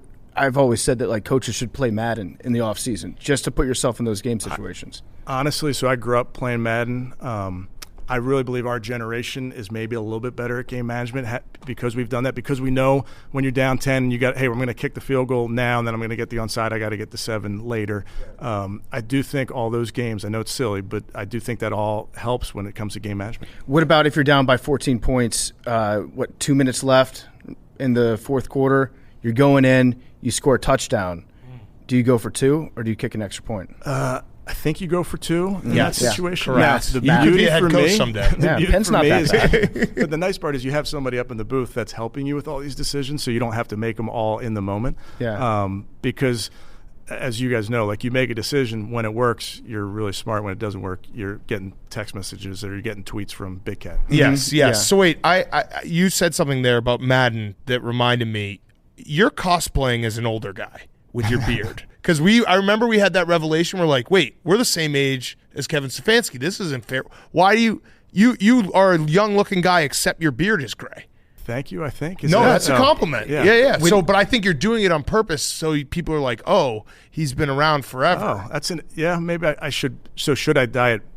Is it blonde? First of all, I tell my kids it's blonde. It's not gray. That's Okay, smart. yep, Okay, that is spin smart. zone. Yep. Should I go grayer or should I? I think it's a good amount of gray. You don't want to end up like Hank, but I think that with your face, I think our theory was that you were dyeing your beard gray. Yeah. That it and it wasn't is a a natural compliment look. because we're saying basically you're way younger than maybe your beard looks. Like I'll get the reverse where I'll say I'm 38 and people are like, I thought you were 50. I'm like, that sucks. Yeah, for me, when it comes to the beard, it's like I don't like to shave. So same. when you just let it grow out and then you get to trim it every week or so. So it just kind of takes away a day of maintenance, if that makes sense. Yeah. Do you have a schedule in place, like you know that you should trim it 2 days before game day because there's going to be all these HD but I have cameras? an unbelievable barber that I go to. Can I give him a plug? Yeah, shout him out. Sean Gormley. He's the Irish barber in Rocky River, Ohio. He has a pub right next door to the barbershop that he also owns, so you can have a pint while you're getting your haircut. Make great. sure we bleep all that. Yeah. No, that sounds like the perfect barbershop. Yeah. You gotta go. You're just sitting there and drinking a beer and having. Sometimes I like to almost close my eyes and just take a little Fall asleep. Yeah, take a little snooze. All right, so your career is fascinating to me because you were with the Vikings for a very long time, and you survived 3 different head coaches. How? Like that is you never really see that happen where guys are able to stay in the building. So you must have something to you that has people being like, I believe in him. I want him to stick around. I don't want to throw him out. Dirt on the owner type Yeah, stuff. I don't know. Maybe. You tell me if you want to say that. Sure. The first change, I went from Brad Childress to Leslie Frazier. Leslie was the defensive coordinator, so he retained a bunch of guys. And then Coach Zim came in. He had a lot of defensive coaches, maybe didn't have as many offensive coaches, so I was very fortunate to interview with him and stick on as his tight end coach, I guess, back then. There's no secret. I'm so lucky in that. And I got to stay in one place for whatever it was, 15 years. Worked with different offensive coordinators.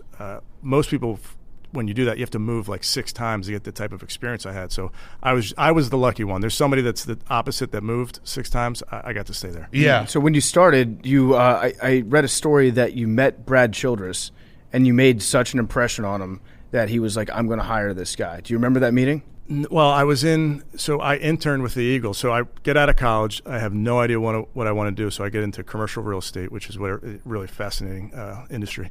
And I very quickly realized, like, I don't want to do this. I know I didn't want to do that. So I love football, had played it in college. So the opportunity came to intern with the Eagles. And I went up there in the summer of 2005. This was the crazy TO summer. Remember the sit-ups? Yeah.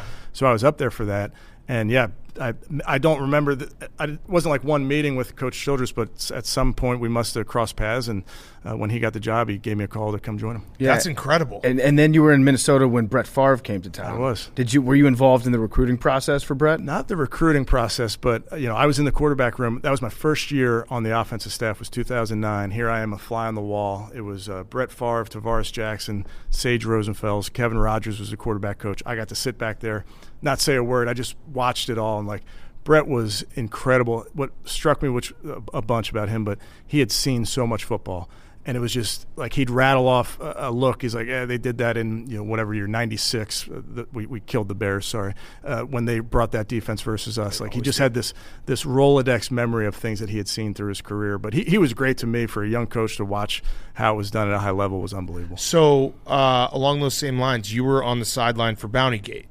Yes, it was. Yeah. Were you at any point like, what's going on here? This is they're trying to kill him? Well, I think back then and even now, like they're trying to every defense is trying to hit the quarterback. I mean, Brett came out of that game. His ankle was black and blue, this big. I think he would have played in the Super Bowl, but you weren't surprised that they were trying to hit the quarterback. I mean, that game, what I remember about that is, so I'm the assistant quarterback coach or whatever my title was, and we went, because it was so loud, we went to a wristband for the first time all season.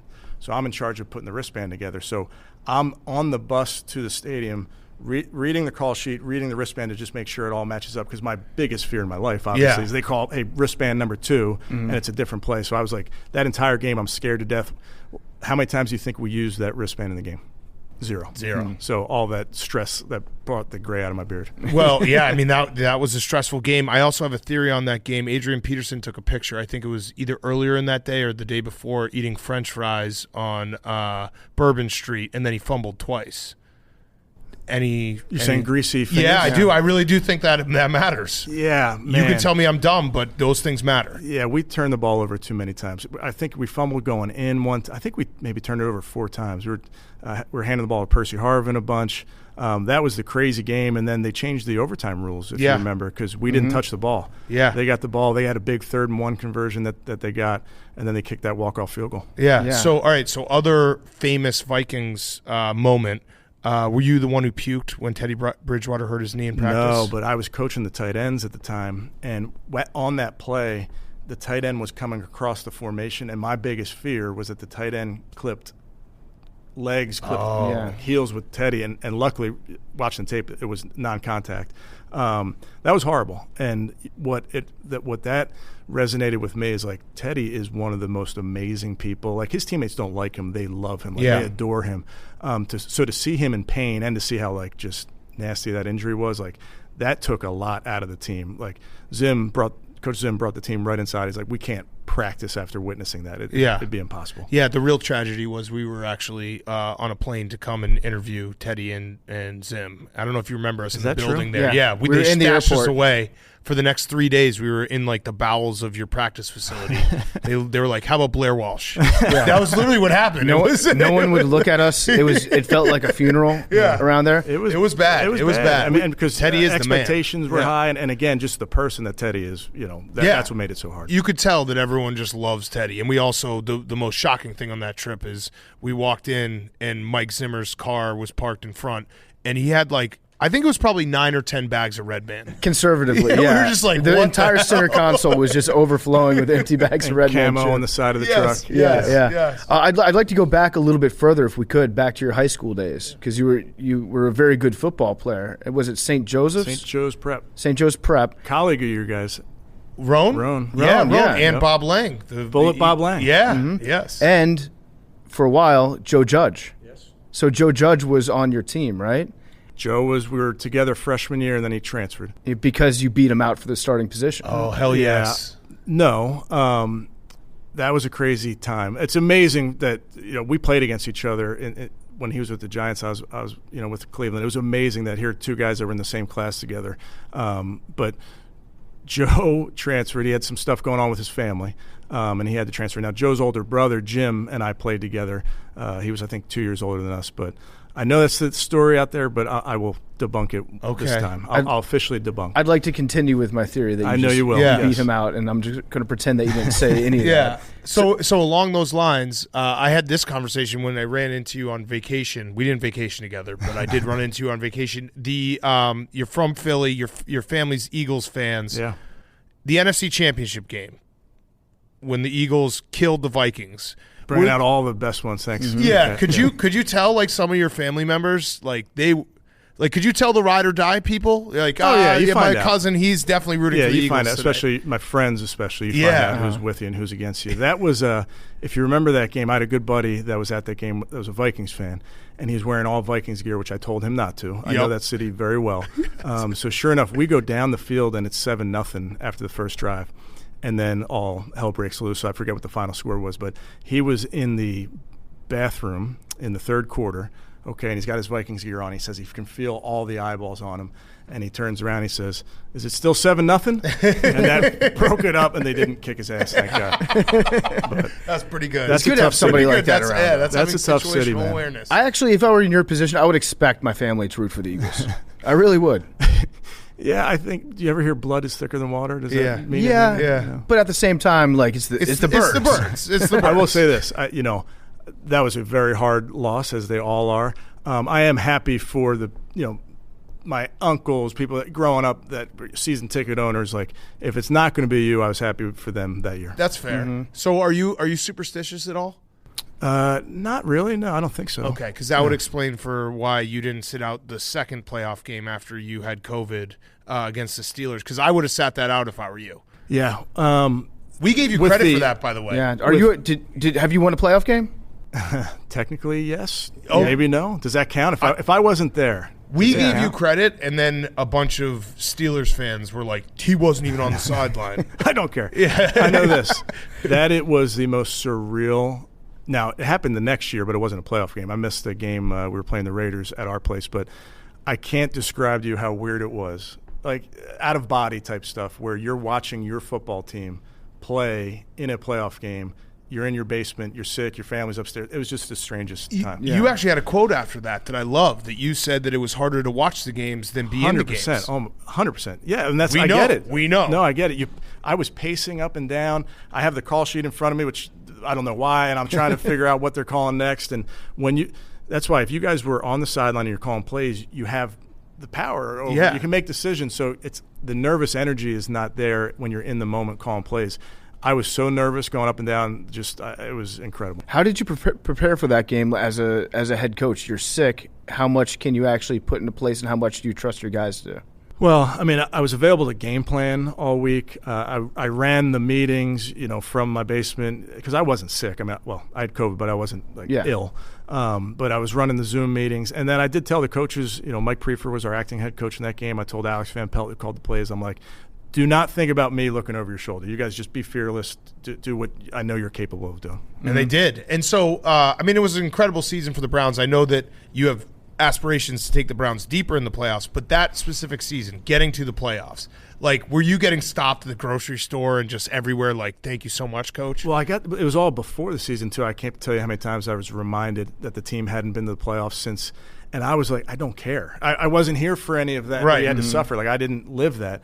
So that didn't matter to me. And then going to the playoffs, you want to set your bar a little bit higher than just going to the playoffs. But I remember I was going through the airport in Cleveland, and one of the TSA agent comes up and says, thank you for beating Pittsburgh. That was our Super Bowl. Yeah. And I'm like, no, I went to the Super Bowl to be your Super Bowl. Yes. But there is something about beating those Steelers. Yes, Yeah, absolutely. It's nice. Were you the coach of the team when Swagger tragically passed away? I don't know. Is that on my record too? Is it? I think it is. I think it is, The unfortunately. mascot Swagger passed away, and then they had an open casket funeral for the dog. true? And then they brought in. Yeah, it is actually true. They live streamed it on the internet for some reason. Yes. These are the things that we care about as fans. That it's sometimes stunning to sit next to somebody that's in charge of the actual team, and we talk about all this dumb shit, and they're like, I have no idea. I have no Yeah. recollection. Yeah. That didn't cross my desk, and I'm like, why? Yeah, how could you not think about this? Yeah. Yeah. So, all right. So after, I have two games for you that I want to know what your instant reaction was after. We'll do good and bad. Okay. Good,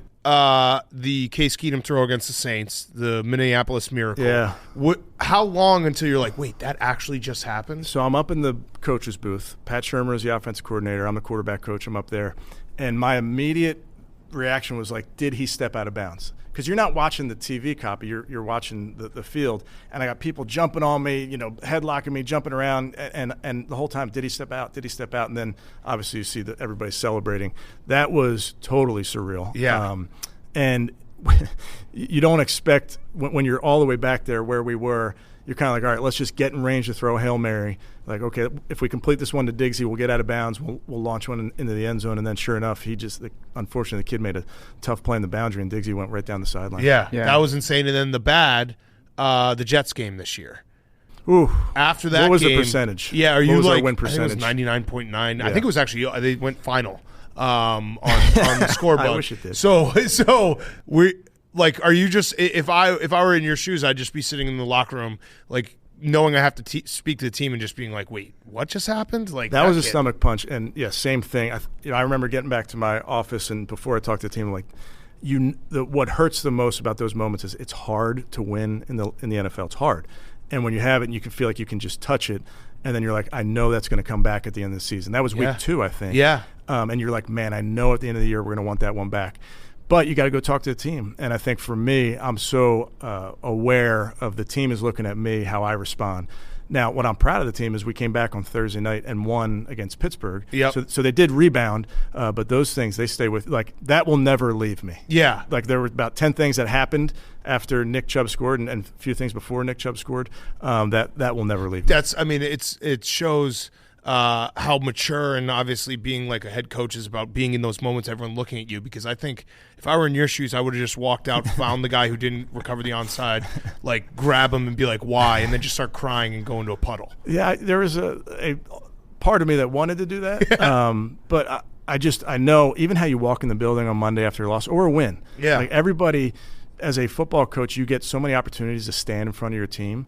And so much of it is messaging and how you want the guys to feel about a game. And even after a win, you got to sometimes remind them, that you haven't figured it all out. So I'm very aware of my impact that I have. So after a bad loss of that, when you address the team, are you doing it to let them see your emotion? Are you doing it to try to give them something positive to build on? What goes, because you have to have some sort of plan. You can't just go up in front of them and be like, that sucked, I'm sorry. Yeah.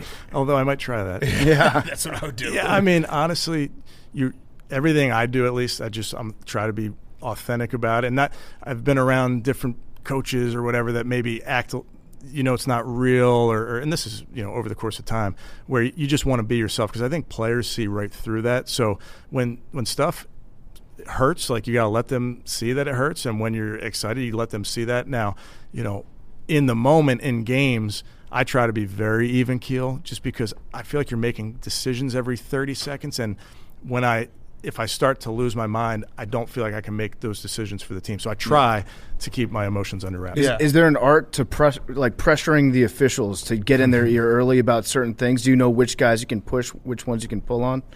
They have a tough job, those officials. Good answer. Thank you. I try to. Yeah, you said that. I try to be respectful, because I know they have a job to do, and then they are human. So if there's a play that doesn't go your way, you do want to let them know about that, because there's a chance you get. I know officials would tell you there's no such thing as a makeup call, but they're human. Yeah. So if you let them know how upset you are, there's a chance, if there's a 50-50 ruling, maybe it goes your way. Yeah, no, that's fair. What's the dumbest play you've ever created that either did or didn't work? I mean, it happens every week where you get on the board and you start putting stuff up and you're like, that margin of smart to dumb is so fine. And, like, for instance, Andy Reid, first ballot Hall of Fame coach, Super Bowl winner, unbelievable. Like, the stuff he does in the red zone, that, like, I can't do that. You have to win you have to have a ring before you do a ring around the rosy. And some of that candy stuff. ass. As fun as that is for the players. For us, when it comes to trick plays, that's always like that fine line. Like, if this doesn't work, I'm going to boo myself. Yeah. And there was a game this year playing the Bengals on Sunday night or Monday night.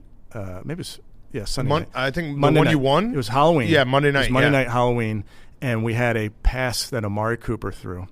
And it was we handed the ball to Nick Chubb. He pitched it to Amari. Amari's rolling out. We had a receiver running down the boundary. Amari, their linebacker, sniffed it out, is getting ready to hit Amari. Amari's trying to throw it away, and it goes directly to Von Bell, like between the 2 and the 4, like perfect interception right to him. And I'm like, the boost, I wanted to boo myself. But I probably should have known. We try to give those trick plays names, and we called that Michael Myers. Oh, from Halloween. I like that. Maybe don't Spooky. name plays after, like, serial killers. Yeah, that got you. That was a lesson learned. You do own Joe Burrow, though. We didn't beat them second time this year. Not the second time, You beat us. but historically you've owned those Small Bengals. sample. Is that just like a matchup thing where you guys feel like you match up well against the Bengals? I would tell you this: our division is very, very tough. I mean, you got. And I think it's great players. I think it's really good coaches.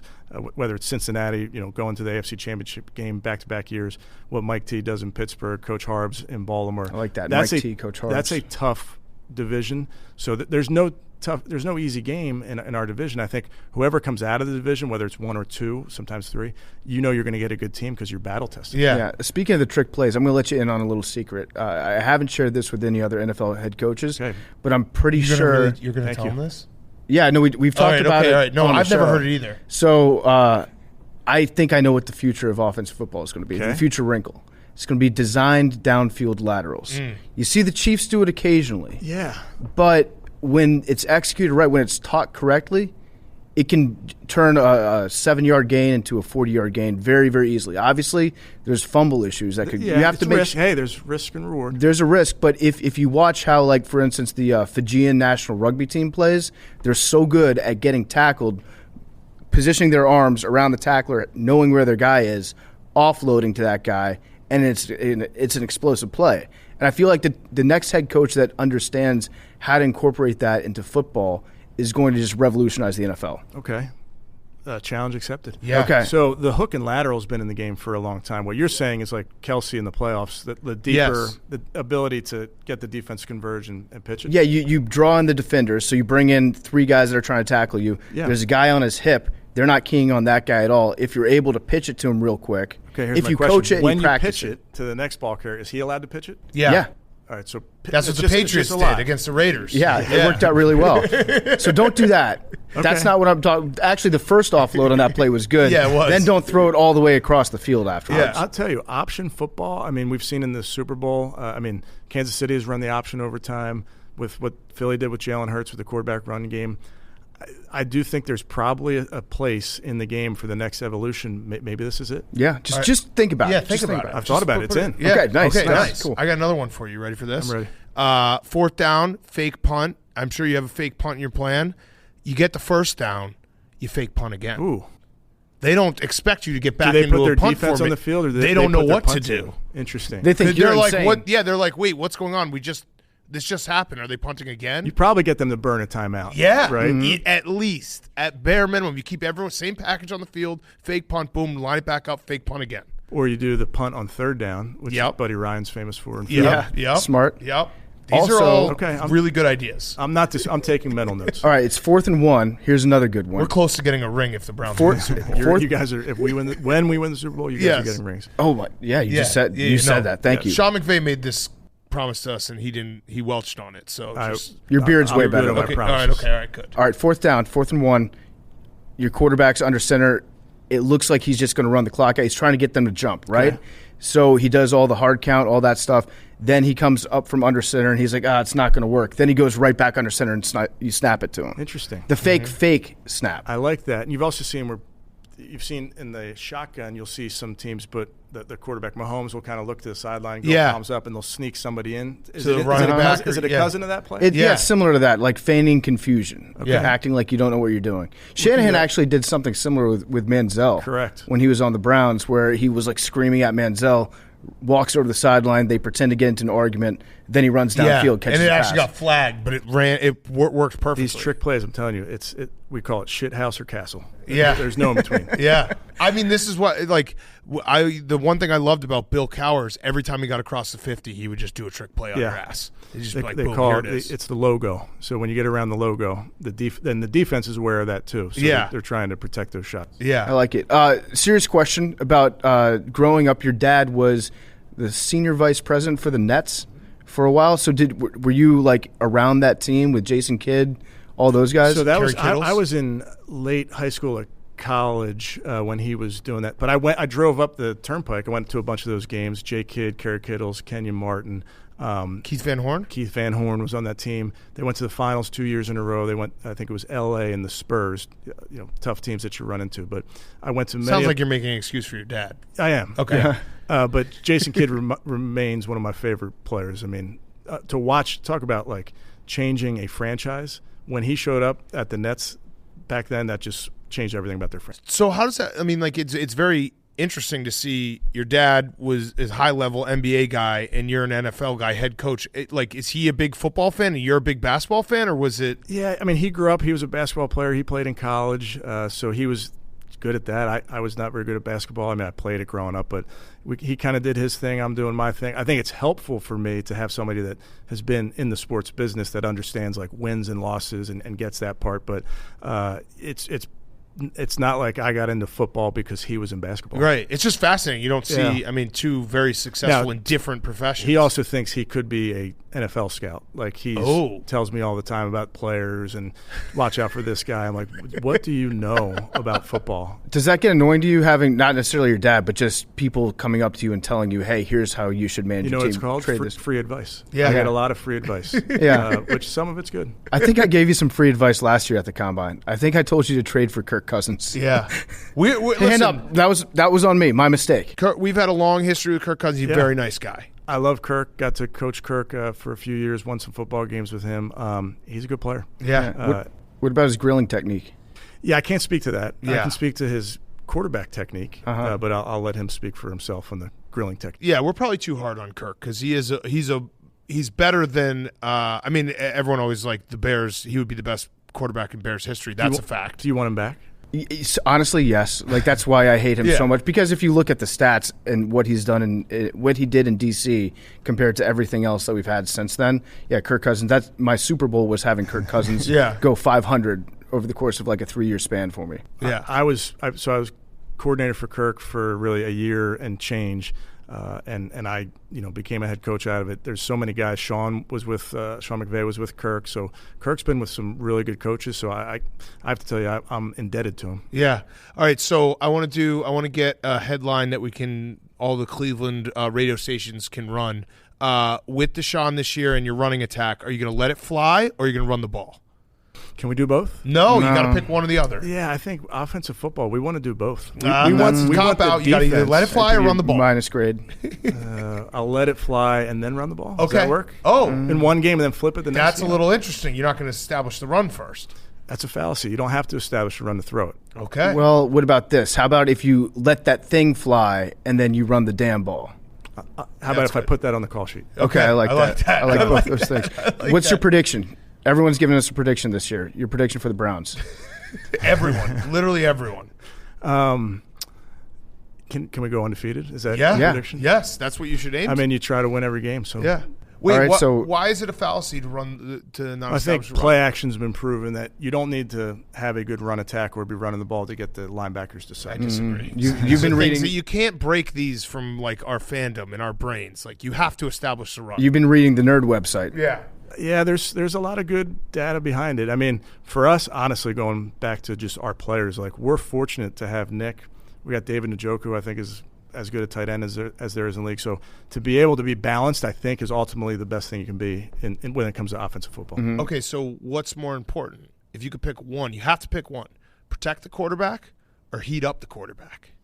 Ooh, I'd probably heat up the quarterback. Yeah, that's you the right know, answer. That's the way we have- that you win Super Bowls. We have Myles Garrett. You Yeah. know, that's always going to be a big part of what we do. What about? Yeah, go ahead. I was going to kind of dovetail off that. How important would you say it is to set the tone? That's some coach speak right there. Yeah. Setting the tone is always good. You get to set the tone on kickoff. If you're, Yeah. first play of the game is either kickoff or kickoff return, you get to set the tone. If If you you had ever to- heard the tip of the spear? Yes. Yeah. Special team's tip of the spear? That's Yes. good. I like that. Yes. If you had to pick between setting the edge and flying around out there on defense. Well, I think you need to set the edge so that you can fly around out there. Okay, Yeah, frees you up play your space. lanes, yeah. yeah. So when you got the job in Cleveland, did you have a conversation with Miles? You're like, hey, don't take off your helmet and bash anyone? Fortunately, a lot of that was being figured out when I got there. Right. I will say this about Miles. He's a very, very smart person. He's very conscientious. I know he learned from that. Have you guys had Miles on the show? No, we haven't. He's one of the more interesting people I've ever been around. Yeah. And Truly. he's really good at football. And he's really good at football. Yeah. And he hasn't hit anybody in the head with a helmet in 3 years. Yeah. And he won't. Yeah. Well, I did promise. you tell him that, though? Because that I seems don't like a think- situation where he I could be don't like, thi- you didn't tell me. I don't think I needed to tell him. I Okay. told him to retire as a basketball player. Yeah. Which he took that, and did He's a that. really he plays. good He can basketball play in player. some of those All-Star games. Yeah. That's kind of a compliment to him, though. Like, you watch him play basketball, and you're like, this guy is just so freakishly athletic. I'm worried he's going to hurt himself doing Yeah. something. Well, there was some video of him playing basketball, like in a pickup game. He was playing against guys that looked like us. No offense. Yeah. I wasn't very concerned that he was going to get hurt in that game. Uh-huh. But Miles, it's very strange to think about. He's from the same species. Yes. Yeah. Like He's physically, insane. how he plays, what he looks like, the speed at which he goes, the way he bends. He might be an alien. You ever ask him to just put a shirt on? Okay, man, you're making everybody look bad here. Everybody, hey, just be you. That's David Njoku, our tight end, also likes to go out to pregame with that. Whatever gets you ready to play that game. So we've been giving you a lot of free advice. We got some more. The elf in the midfield, Brownie. cursed.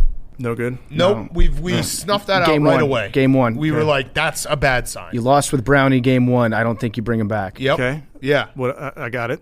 What else should I bring back to corporate? That drunk guy that's in the stands that's Yes. almost passing out, Yes. that guy should have a job. Yes. He should be director of morale. Our fans are unbelievable. They're Have the you guys best. been in the dog pound before? I've been in the Muni lot. Yeah. This was like 2014, I want to say. It was Johnny Manziel's first year, whenever that was. I went to a preseason game. I went to the Muni lot to tailgate, and it was beyond anything that I've ever seen at an NFL regular season game there. So I've heard. I haven't been there. I don't know that I can ever go to the Muni lot. Like even after a win, I'd be afraid to. Yeah. If you get, do you make it out? Yeah. I mean, they are one. There's like certain fan bases in the NFL where you're like, those fans, like, I root for them more than even like, you know what I mean? Like, I want them to be happy. Totally. No, we have a passionate group.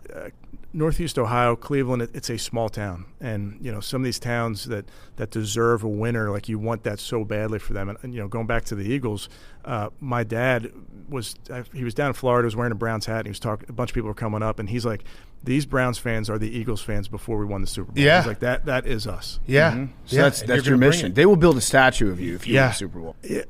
I'll take the ring. You're getting a we want the statue. ring. Well, we'll take a ring too. Actually, no. Can we get Can we get a statue? Yes, Sure. yes, All right. yes. Yeah. Why not? Nice. Done. All right. Well, I had one last question. This has been awesome. It's a Roback question. RHOBACK.com. Promo code TAKE. PFT's wearing it right now. Q-zips, polos, joggers, everything. Do you golf?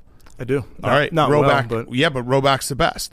So go check it out right now. Roback.com. Promo code TAKE. My last question. So when I did run into you on vacation, I don't know if you remember this moment. I want to apologize, but also say I'm not sorry. I met your daughter. Her name's Stella, my dog's name, and I was like, and you said, "Oh yeah, we're thinking about getting a dog." And I said to your daughter, "Actually, your dad told me that he's getting you a dog for Christmas." So my daughter Juliet is. Oh, that's not your. Not Stella. Wait, how did Stella come up? What were you drinking? I don't know. All right, so I'm an idiot. Maybe we just start talking about dogs. Yes, we did. Okay, all right. Yes. So I got that wrong, And but I she- did promise her a dog from you. So when the dog doesn't come Christmas morning, call That's you. No, that's your fault. It was one of those moments that like I'm always in content mode, and I like forgot I was on vacation. Like just chill out for a second. So when she said she wanted a dog, I was like, "You're getting one." Thank you. I think. You can just be like, don't listen to that crazy drunk man. There's a thought your lot of name was therapy Stella. that we're gonna have to undo after that experience. Well, you I had want with to you. double down. So if she's watching this right now, you're getting two dogs. You're getting 2 dogs for Christmas. What kind? Any breed? What do you want? I think if you're getting 2, you got to go big and small, right? Okay, yeah. So we'll get like you got to get a bull mastiff and a pug. Yeah, Bull there we go. mastiff. Bull mastiff and a pug. That's a very Done. funny But combination. the real question here is why Yeah. aren't you getting your kids a dog? So, my oldest. This is like weird to say this because I don't want to. He's allergic. So am I making him feel bad? Well, you Now can get you've like really made I him know, feel I bad. know. you do a golden doodle or a poodle, But something apparently, hypoallergenic. those still have dander. That's still so. How Anyway, long not until only he goes do to not know my college? daughter's name, you Yeah. want No, my, I fucked you up want the my whole son thing. to be sick. Yeah. No, I fucked this whole thing You're up. gonna kill his son, big cat. I just remember promising a dog and being like walking away from the dinner. This is being gonna be like, a hard conversation with the kids. Yeah, Get him a I was like, turtle. why'd I do that? Why? That was really stupid of me. Yeah, Why'd get I him- promise? Get him a Kevin reptile Stefanski? of some sort, maybe a snake. Okay. That'll really mess him up. Actually, probably Yeah, don't be a snakes freak snake me guy. out. We'll Yeah, do, no, we'll don't do be a snake turtles guy. like Rocky Turtle? Balboa. We'll do turtle. Okay, I like so that. no dog.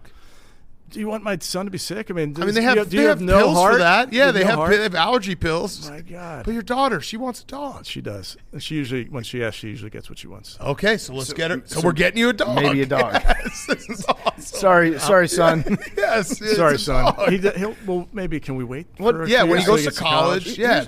The easy way to sort this out. Which one's your favorite? My daughter. Yeah, Okay, right, yeah, exactly. get the dog. Yeah, We're I mean, doing the anybody dog. anybody who has boys and girls. That's Yes, that's no, the that's easiest one. yeah, me as well. But yes, dog. It's happening. All right, Done. We've Yeah. got it. And I actually think this dog will bring you success coaching the Browns. These dogs. These dogs, yes, Plural. exactly. Like you Yeah. can't be the Browns head coach and not have a dog. I'm not going to disagree with that. That's Right. 17-0 next year. You said Somebody it, not said us. that. I think let me ask you this. You said you were What going to win every coach- game. Yeah, Sure. I mean, yeah. Yeah. What do guarantees mean in our profession? that's true. gives us a That's lot to true. talk about. Yeah. Yeah, you guaranteed 17-0. Sure. Well, no, in preseason you said win every game. Yeah. That'd be great too. What's that? And then we're playing in the Hall of Fame game. So we Oh. 4 preseason games. Interesting. Oh yeah, Joe Thomas. Yes. Yes. Badger legend. Would you rather go undefeated in the regular season or go 10-7 and lose the Super Bowl? In the undefeated, do we win the Super Bowl in that one? No. In that scenario? No, in So that one neither scenario win the Yeah, Super so Bowl. you just did 2 losing the Super Bowls. Yeah, well, the first one would be you lose in the first round of the playoffs, but you're undefeated regular season. These are tough ones. Man, I don't. It's hard to think about not 2 scenarios not winning the Super Bowl because then it doesn't. It doesn't matter. Listen, you're either talking way. to the 2 wrong guys because we've had a hypothetical going that we would rather have in the next 50 years lose 15 Super Bowls Oh, yeah. than win 1 and miss the playoffs all Really? 49 other years. Yeah, we would love to lose the Oh, Super I Bowl. love that. The Bears and Commanders are not good. We'd love to lose the Super Bowl. Yeah, That'd be but sick. That one team. That's what I was saying to somebody earlier. Like one of the things that motivates me is just jealousy. Yeah. I'm just jealous. I'm jealous of the guys that have won. I'm jealous of them. You know, they've had the parade. They got the ring. Like I'm very jealous. Like I want that so badly. Yeah. No, I You would guys love don't to. know. No, we'd Well, I mean, 15, listen, 15 NFC Championship games. That's pretty cool. Yeah, like things that I want. Yeah, sure. I'd love a Super Bowl. I'd love to have 7 unicorns and have rainbows shoot out of my ass. But like, let's be realistic here. I'm not ever going to win a Super Bowl. Right. So let's be realistic, and you have 15 Super Bowl Losses. championship Yeah. game. Yeah, Those are that's some what we're fun saying. times. That's awesome. Yeah. I Bad think draft you picks, though. you might be too competitive to be a head coach. I haven't heard that one yet. You got to want it a little less like us. Yeah, I mean, there's the Pete Carroll school of thought: compete in everything you do. Yeah. I think that's part of what we do as coaches and players. Yeah, so we're in the school of thought to compete at nothing. That way you can't fail.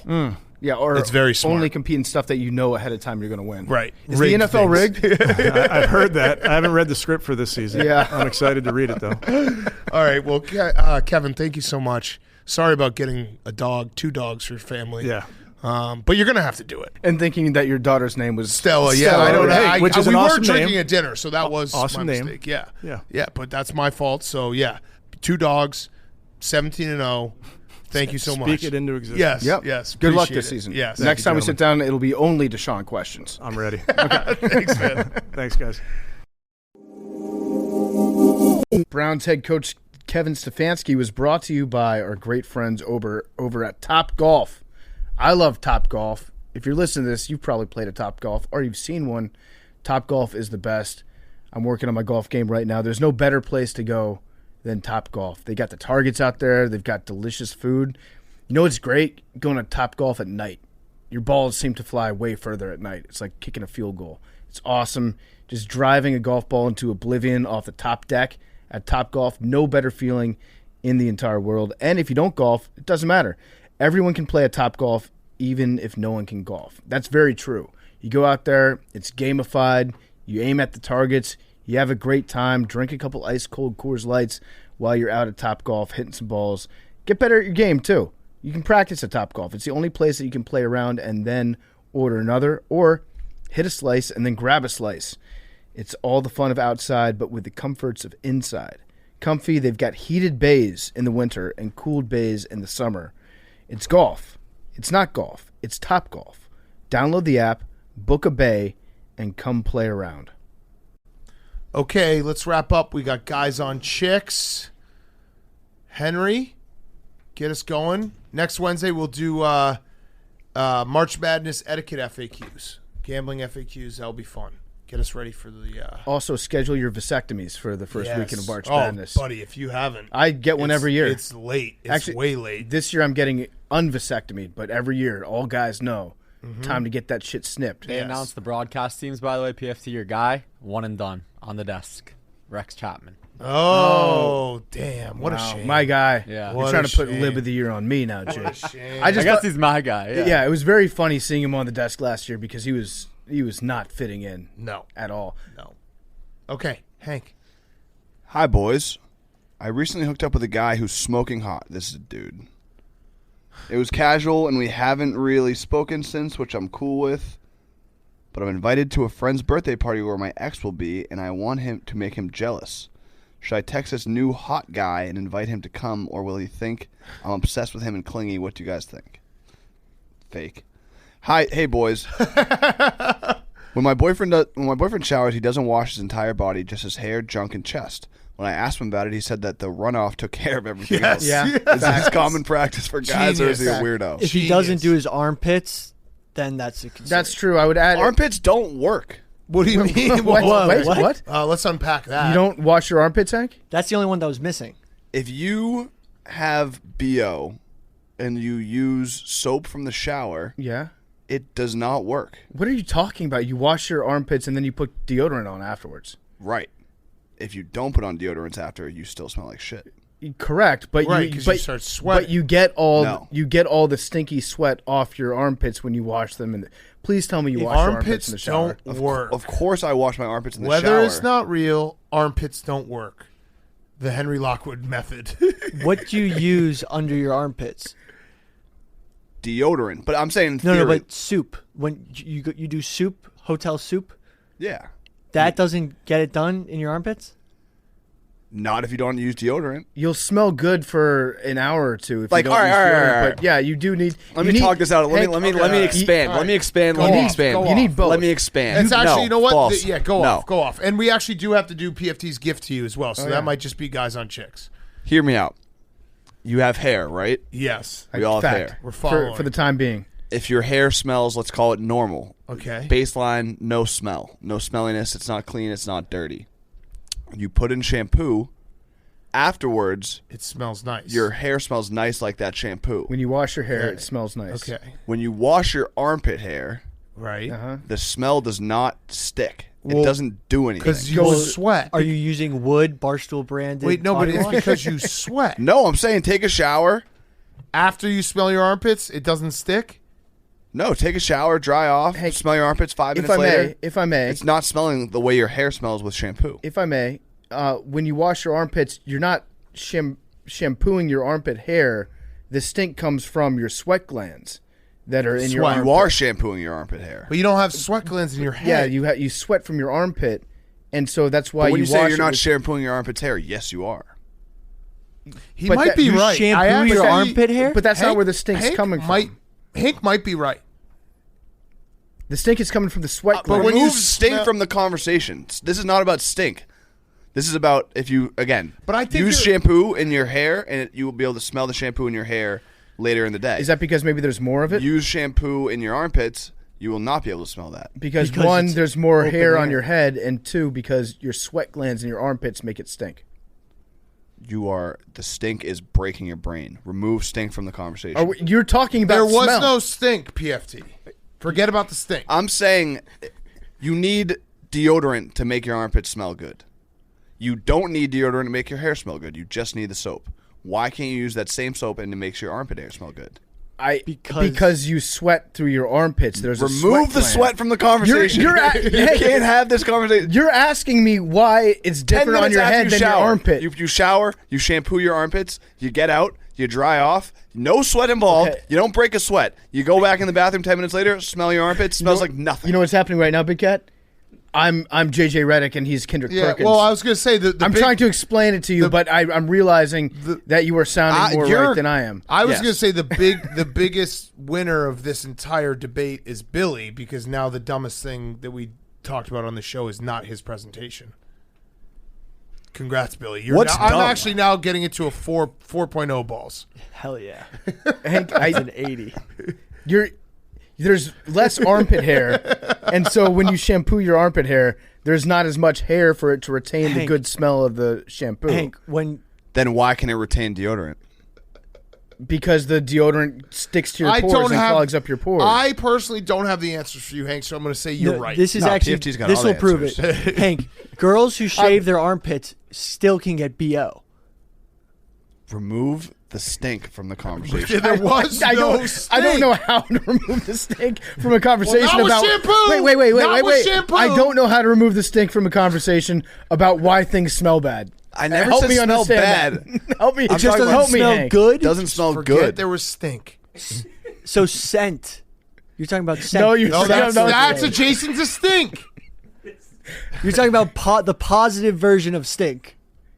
I'm Hank, talking about Fragrance. The hair fragrance on your head. Yeah. Shampoo it, smells good. Uh-huh. Hair in your armpits. Shampoo it, doesn't smell do you like think that's anything. because there's maybe like, I don't know, 1% of the hair in your armpits as there is on the top of your head? See, I'm with I mean, Hank. not for you. I'm with Hank. He can't. Oh, that was mean. No, I mean, I already brought it up, so Hank's just... Hank, I'm with Be- you. be creative, I don't Hank. have an answer to that. It's okay to not have an I answer. appreciate your open mind. The armpits. But you did call it stupid, so. Well, you know, this is It's very it dumb. is very dumb. This might be the dumbest thing that you've ever said. No, I was saying the debate is dumb, not what you said, because I don't have an answer to what you said.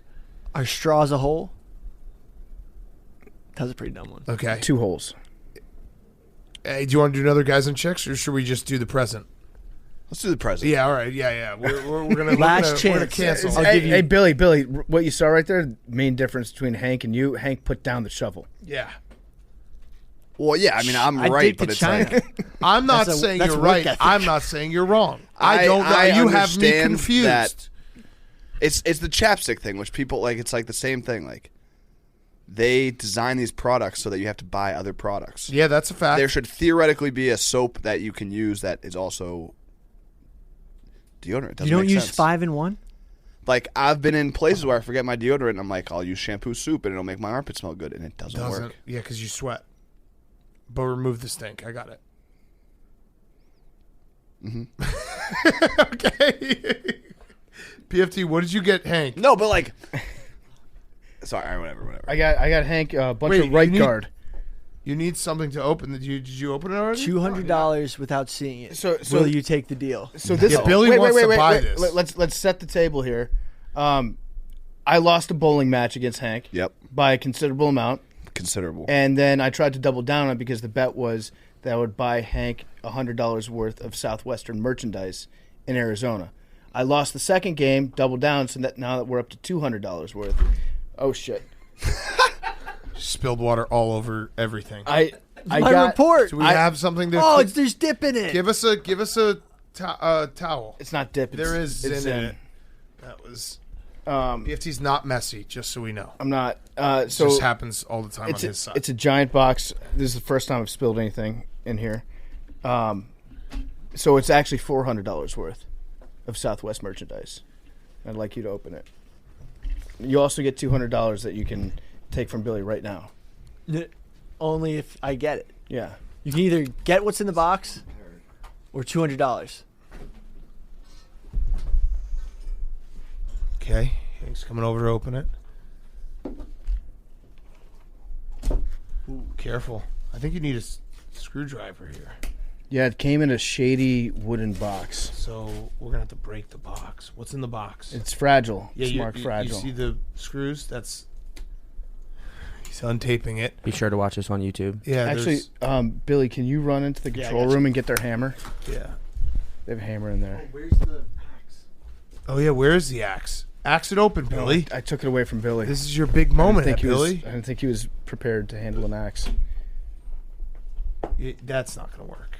But it was a nice try. Hey, Hank. What do you think it is, Hank? Throw it. There we go. That was easy. I'm a man. Fucking just broke that box. Hope everyone's watching on YouTube. What? Don't get splinters. Oh, shut up, Jake. All right, we're done. Well, I just opened it. We already got You're Billy. being a pussy. The axe is no longer I necessary. did it with my hands, Billy. I wish you had seen how strong I looked. Watch on the YouTube. All right? He's unwrapping it. Yeah. I think this is the gift. It's a giant dildo. Oh, wow. What is it? It's always bad when... Oh! I love these bubble wraps. Oh, look at this, There you go. Hank. Oh, it needs to be assembled. No, Okay. it doesn't. It's already assembled. Oh my God, Hank, this is beautiful. It's a what? Some kind of skull? Oh, wow. It's a cow skull, and then wait, Hank. You need to put the horns on. That's fucking sick, Hank. How metal is that? What do you think, Hank? Good job not taking Billy's $200. Billy, did you know what it was? Yeah. Oh, that's Billy, bullshit. Billy really wanted it. Hank. This is sick. That you is you sick. actually like it? Yeah. All Yeah. right, I'm glad. Some nice home decor. Would you have taken $200 for it? No, I definitely like this. not. What if that is the thing that makes him good at the lottery ball? It's actually haunted. Okay, good. Because I was gonna say we're gonna. What is it? If Hank, if you get the lottery ball this time, I'm smashing that. Deal? No. Yes. You have to buy it from me. For $200. 400. 200. No deal. Okay. You're not gonna get it anyway. Okay. You want to say anything about it? It is a skull. It's got some cool design, some blue stones, very Arizona vibe. Turquoise. PFT did a great job with the bet, and now I will Venmo you $1,300. $1,300. $18. Okay. Well, the commander's bet. The commander's bet. Yeah.